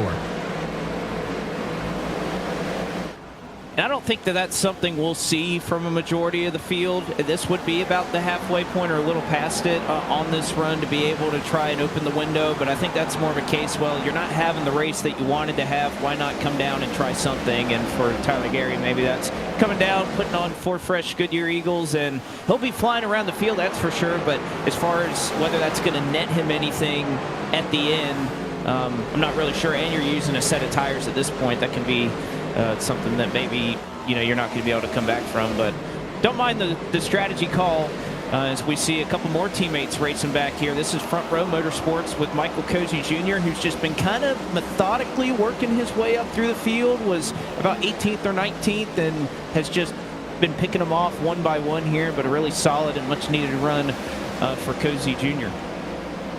Yeah, and that's a good run to have at Darlington. Nice and quiet, under the radar, not running into anything. The car looks pretty good aside from a little scrape on the right front there, but I think everybody's got that at this point.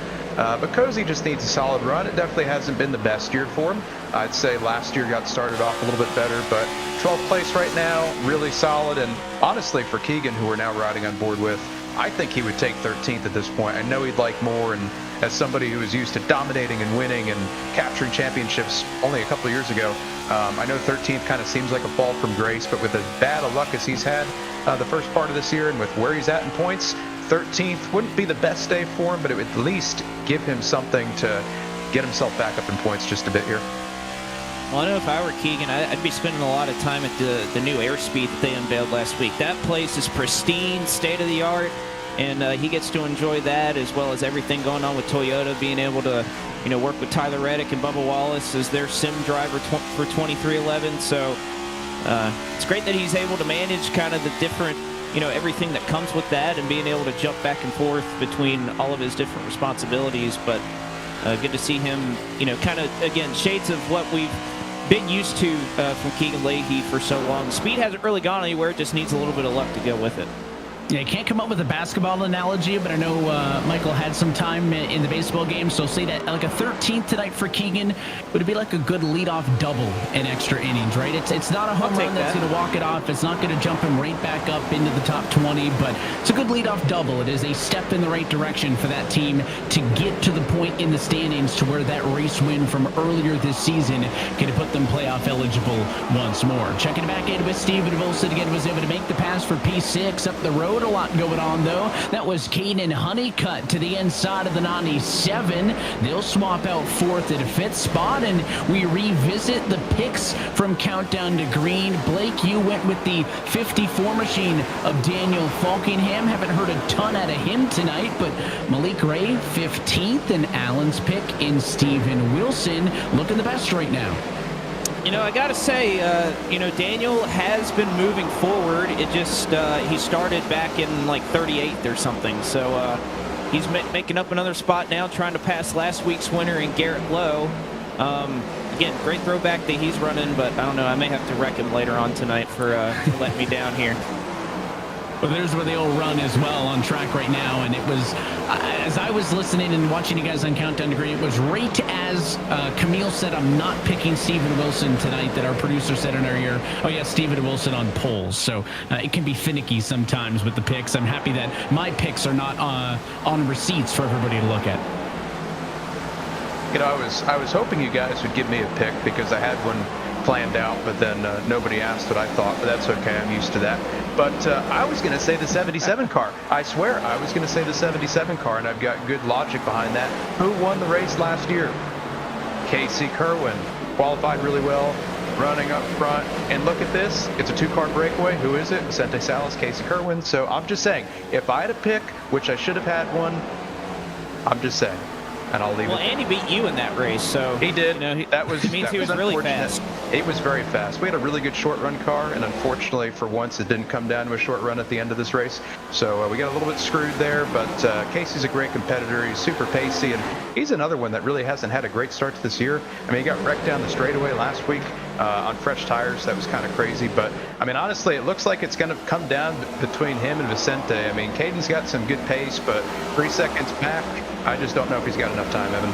Remember quietly talking about gaps, all of a sudden, Blake, those top 2 are 3 seconds and change ahead of Honeycutt and company. You see the gap right now, for the moment, 2.8. It's going to grow as they go down the Boeing backstretch. But those top 2, kind of quietly, as we've been going through the field and talking about some of these other drivers, have ended up way out in front. So inside of 25 laps to go, Salas has now led the most laps on the night. He's led the last 50, now 51 laps uninterrupted. Kerwin has yet to lead one, but maybe saving the very best for the end as the 77 car hot on his heels. That's about maybe 5 car lengths between those two, and a decent amount of clean racetrack up the road for them to be able to fight this out amongst themselves. And remember who was involved in that incident with Kerwin on the straightaway. It was Vicente Salas right there. He was rolling on fresh tires, so they were kind of involved in that 4-wide situation. Honeycutt just got clear of Duval behind them, so now he's got a ton of clean racetrack in front of him. Again, and he's been kind of held up through Duval and Minter. I think he's got kind of the same speed that we've seen out of Steven Wilson, but now he's got clean racetrack. He has to hope that Salas or Kerwin would run into lap traffic at some point. It doesn't look like that's going to be a factor, but we'll see if Honeycutt here, he's got 22 laps. He'd need a little more than 1/10 of a second each lap, but from what we've seen, and if these two, especially if they get racing, Michael, that's the thing, is that he can be fast, but if they get to racing up here, that may be enough for Honeycutt, Duval, and the rest of them to run him down. Yeah, that's really all it would take. But looking back here a little bit further back into the pack, we've got Matt Busa in a motion rig tonight, a little bit different than where he's typically used to racing. Busa, it's your landlord, Conti. How's it going here? How's that new rig treating you? Oh, it's going good. It's not what I'm used to at home by your place with Mazda, but we're making the best out of it. This rig actually has the ability to turn like 360 degrees, and I don't know if you can see, but I have to wear a seatbelt in this, because if I do end up getting jumped in here, then I get thrown out of the rig. So I was about to say, does it flip? Well, it doesn't flip, but I might flip out of it if I get wrecked hard enough. Can you do a demonstration of that, or would that be too much to ask for right now at 20 to go? I mean, I could use a yellow, so. Don't say that in the broadcast. You have to think that. You can't say that.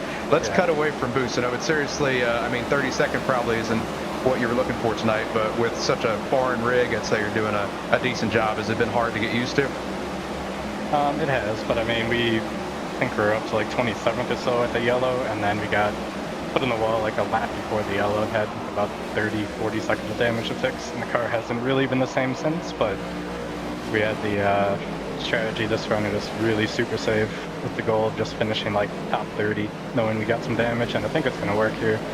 Hopefully get towards top 25. Yeah, best of luck. Go get him. You got less than 20 to go, so get after it. Yes, sir. Thank you. That's pretty cool, guys. And Busa is one of the drivers in this series that really won't say no to anything. I mean, he's raced from the Chicago Pier. I think he'll probably do that again this year.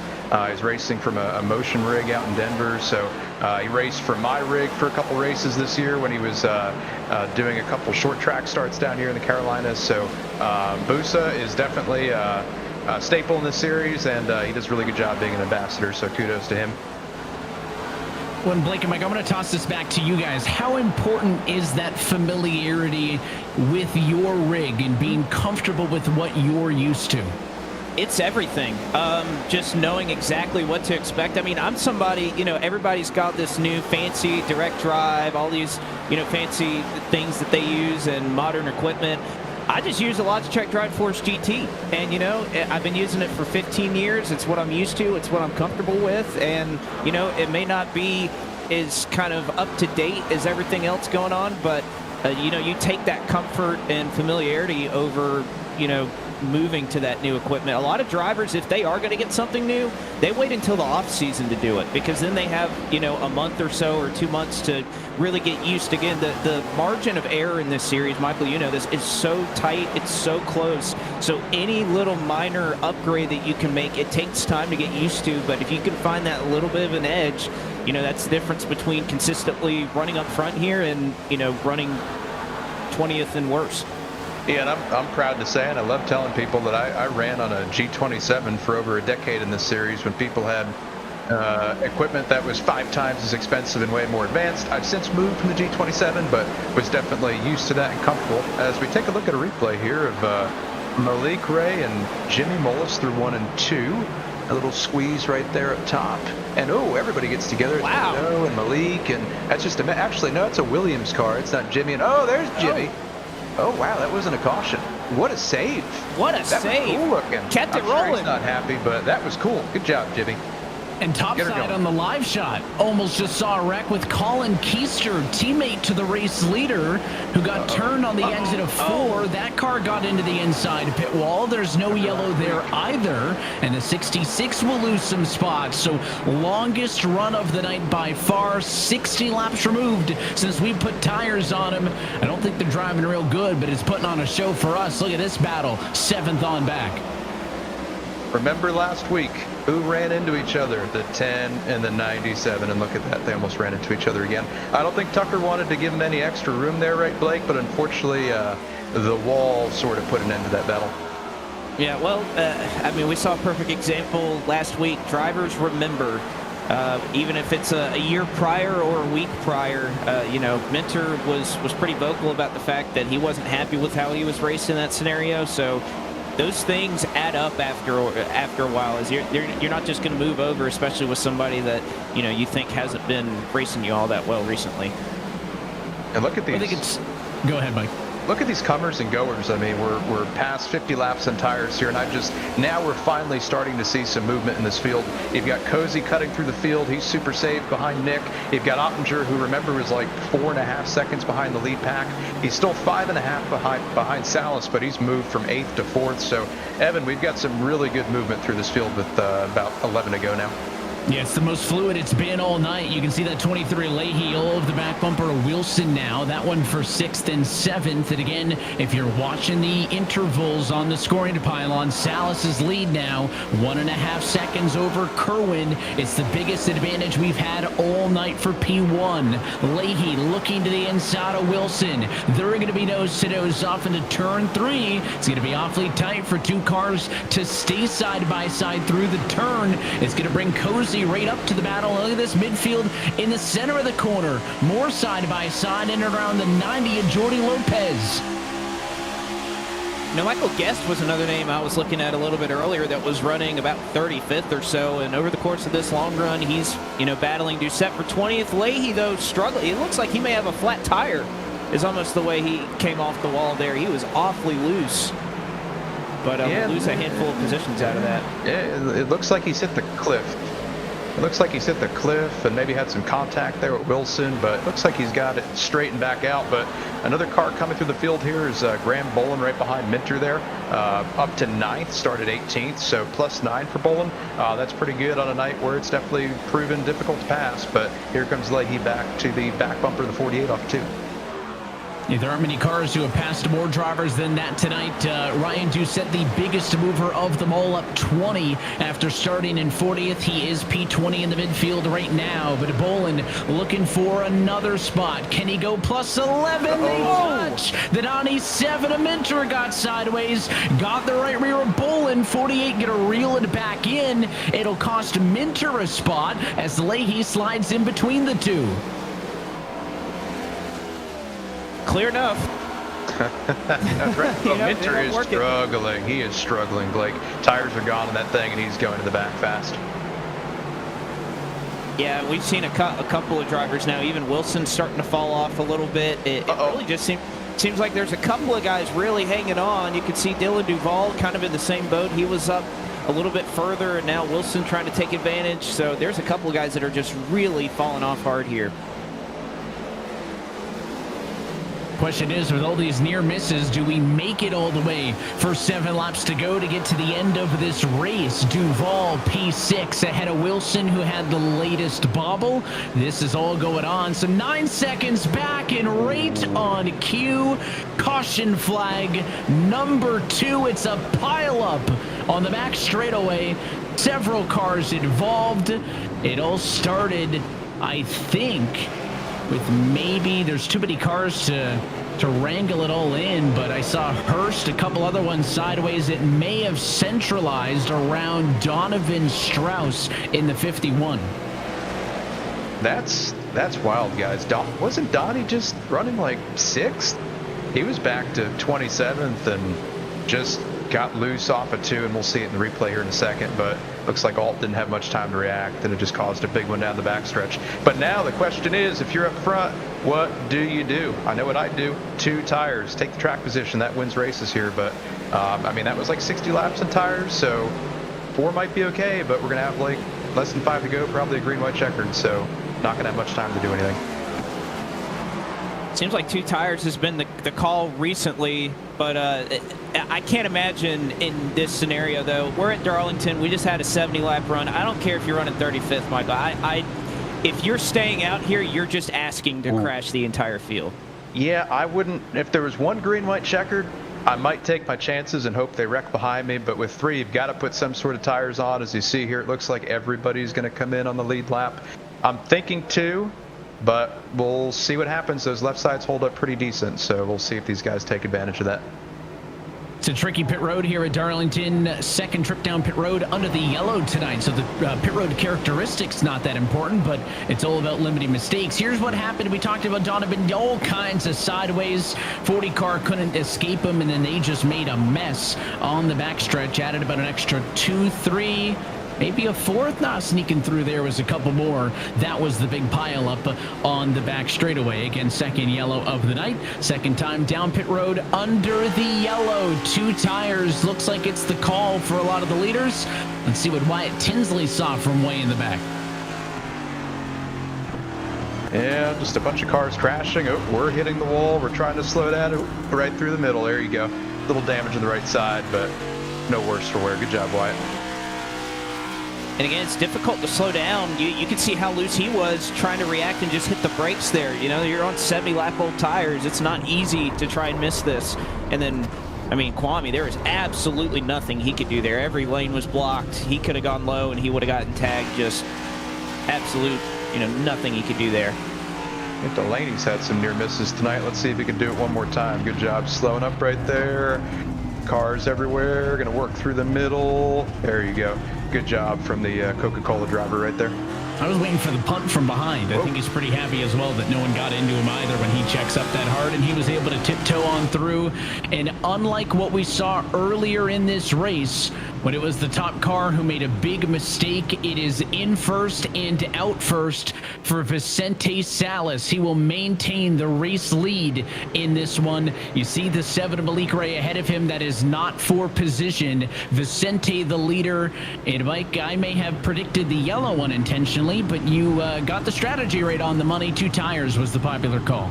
Well, it seems like 2 tires for most of the front runners, but I'm looking at the 25 car who came in 4th, goes out 14th, and it looks like he might be one of the first on 4 tires. I think he and Cozy may have also taken 4. Possibly Cozy as well. Right side goes up. And yep, so Cozy and Ottinger on 4, definitely. I think everybody in front of that should be 2. So we'll see what happens. There is grip to be had in the fire-off when you've got 4, but the limiting factor is going to be the track. Where do you go? It's going to be really jammed up. You're going to have to go where they're not. And I mean, I don't know. Whatever happens, guys, this is going to be a crazy end of this race. So buckle up and let's see what happens here.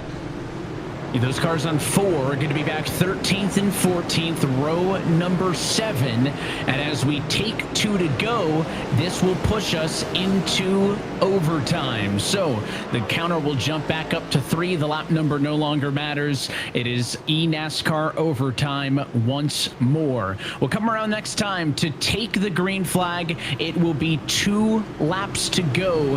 At that point, if we make it all the way around one time around this 1.36 mile speedway to the white, it does not matter what happens after the white happens. The race will finish under green no matter what. If the yellow comes out before that, we will re-rack and try again. And Blake Mike had mentioned maybe if there was only 1 green-white checkered attempt, it would influence strategy, but we can do this up to 3 times.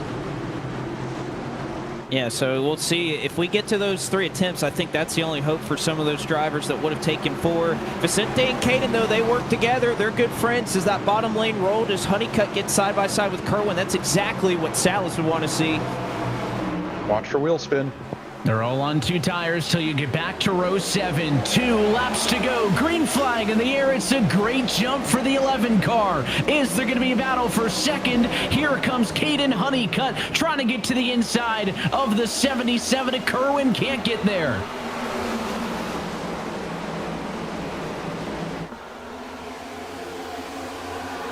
Oh, they're trying to wreck in the back. Towards the rear. Is it going to turn up to be a yellow? Leaders already in the center of 3 and 4. Still no caution. Salas off of 4, looking for the white flag. 4 wide in the midfield. 4 wide, and somehow they made it through. But Salas is looking good right here. About 4 car lengths over Kerwin. He's going to have to do something in 3 and 4, but pretty far back, Blake. I don't know if he's got time. Yeah, he's a couple of ways back. He's going to have to send it if he's going to have a chance. Way behind, 6 car lengths. Can anybody get to the 11? Kerwin tries, but it's not going to be enough. And for the first time since April of 2021, Vicente Salas back in eNASCAR victory lane, race winner at Darlington.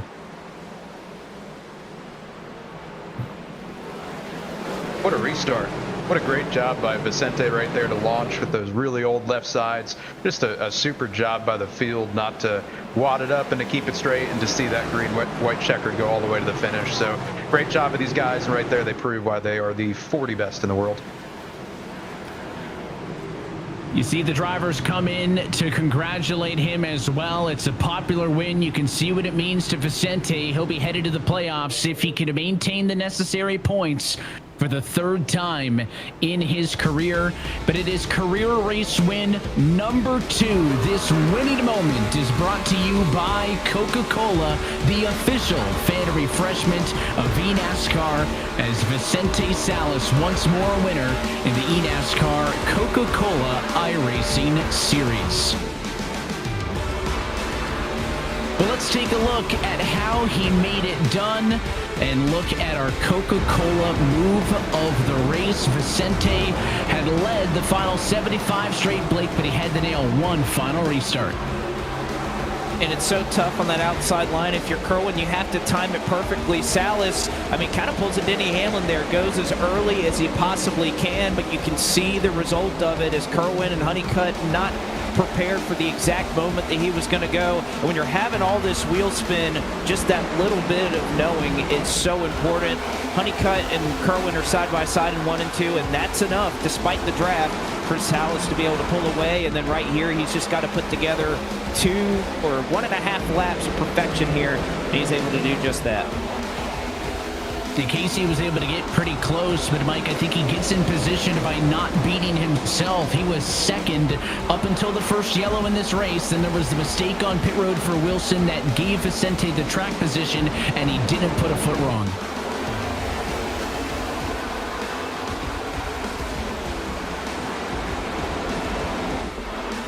And you can see that 77 doing everything he could in that final corner, but Vicente backed it up, did what he needed to get it home, and Vicente Salas is your race winner tonight from Darlington. Let's transition to the Sunoco post-race report and talk with our race winner, Blake. Vicente Salas came in second in points, and he gets his second career victory after winning a couple of years ago at Richmond. You get to do it at Darlington tonight. First off, I know this is a special racetrack to win at for anybody, but to do it in the fashion you did, you were fast all night long, you had great track position, and then that last run, you were driving away from the rest of the field. I'm sure that's got to feel great.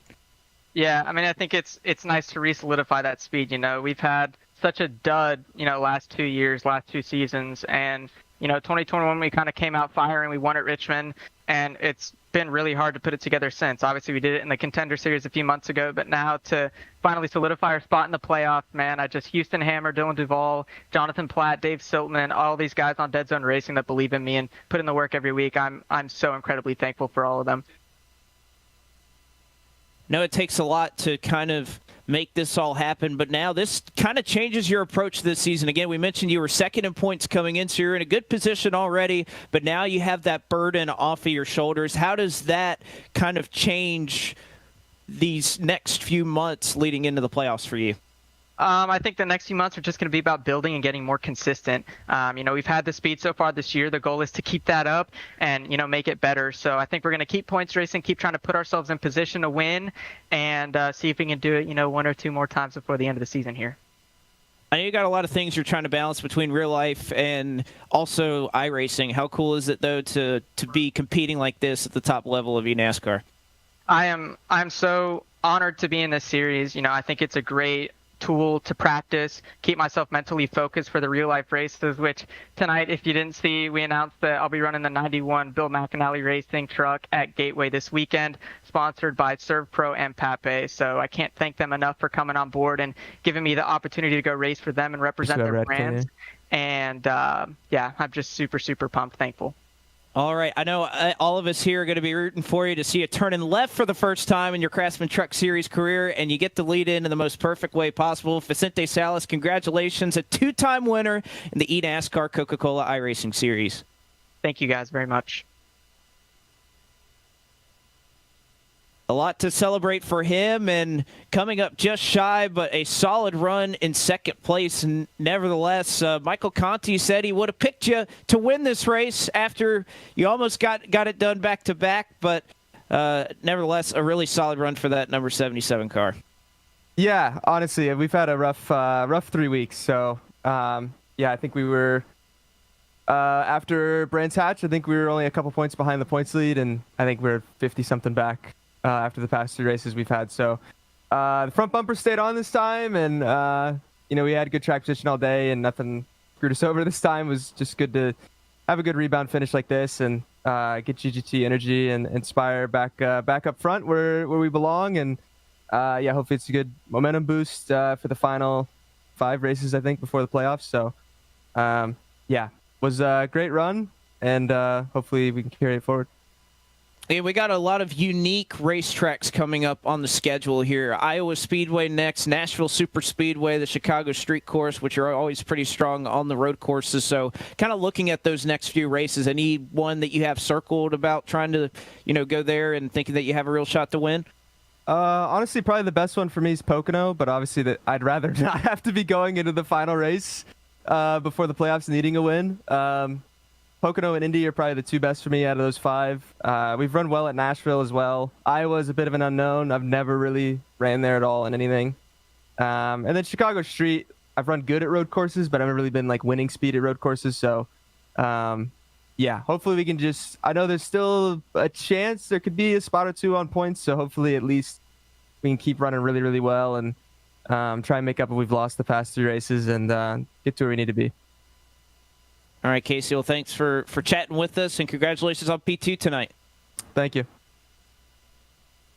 Kerwin brings it home in second as we move to our third place driver on the Sunoco post-race report, and it is Caden Honeycutt. You've been busy the last couple of days, and it seemed to run well in just about anything you hop into. Almost won your first Craftsman Truck Series race on Friday night at Charlotte, and you raced your way up into third. Tell us about your night. Yeah, man, that's what an amazing car by Houston and Dylan Duvall and Vicente that built such an amazing piece. I haven't driven a race set like that in a long time, to be able to just drive around people and just have the tire that I was able to save.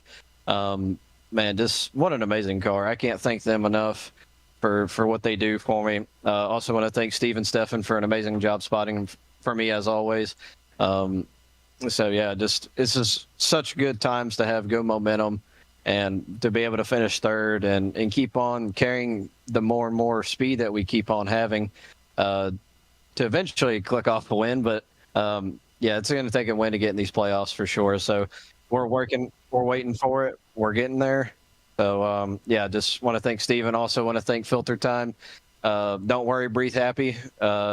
Thank Dale and Junior Motorsports for taking the chance on me this year.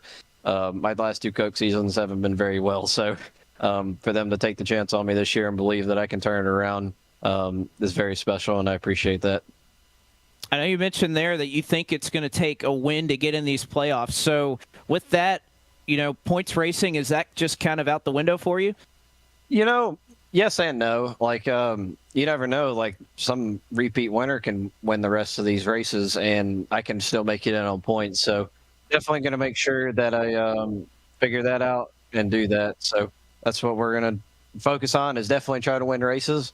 But, yeah, definitely going to make sure that we do what we can to get amount of points so we can rack up and stuff. All right, Caden. Well, thanks for chatting with us. We'll let you go and go celebrate your P3 with Steven. Yeah.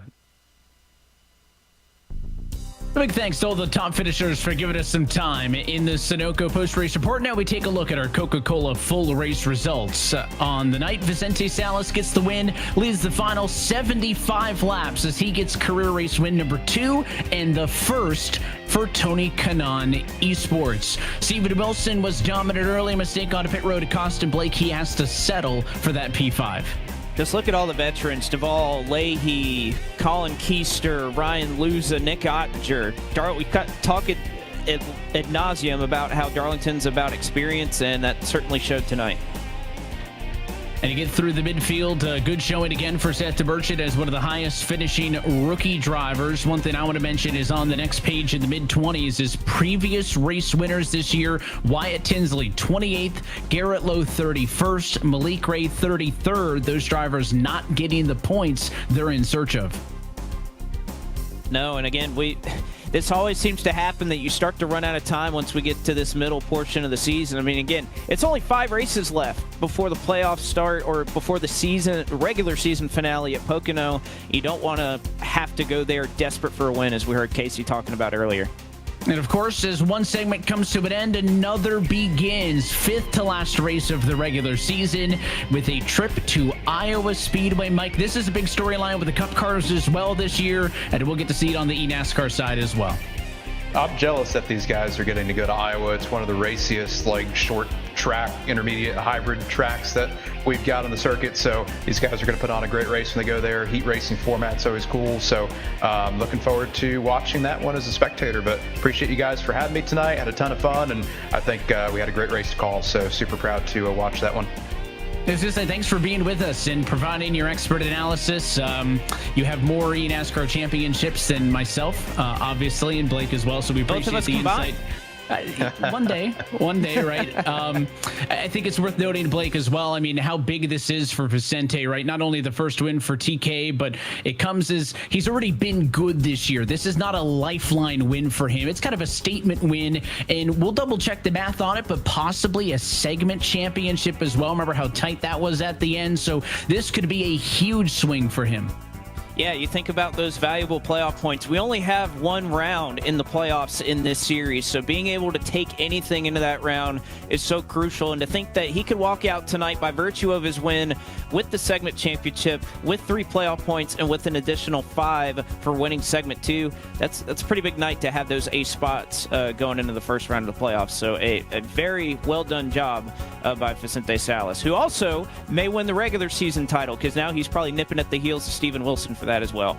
It's going to be fun to watch those two over the next 5 weeks, and we hope all of you join us for that one. But until next time, that is it for us here tonight from Darlington. On behalf of our entire team at eNASCAR, iRacing, everybody behind the scenes, and of course your broadcast team tonight. For Michael Conti, myself, Evan Pasocco, and Blake McCandless, I want to thank you all for tuning in and congratulate Vicente Salas. It's the 2nd win of his eNASCAR career, and it is the first for Tony Kanaan Esports. We're back in 2 weeks' time at iRacing's virtual Iowa Speedway for the first race of segment number 3. That race and every race of the 2024 eNASCAR Coca-Cola iRacing Series can be found exclusively right here on the iRacing Esports Network and streaming live at eNASCAR.com.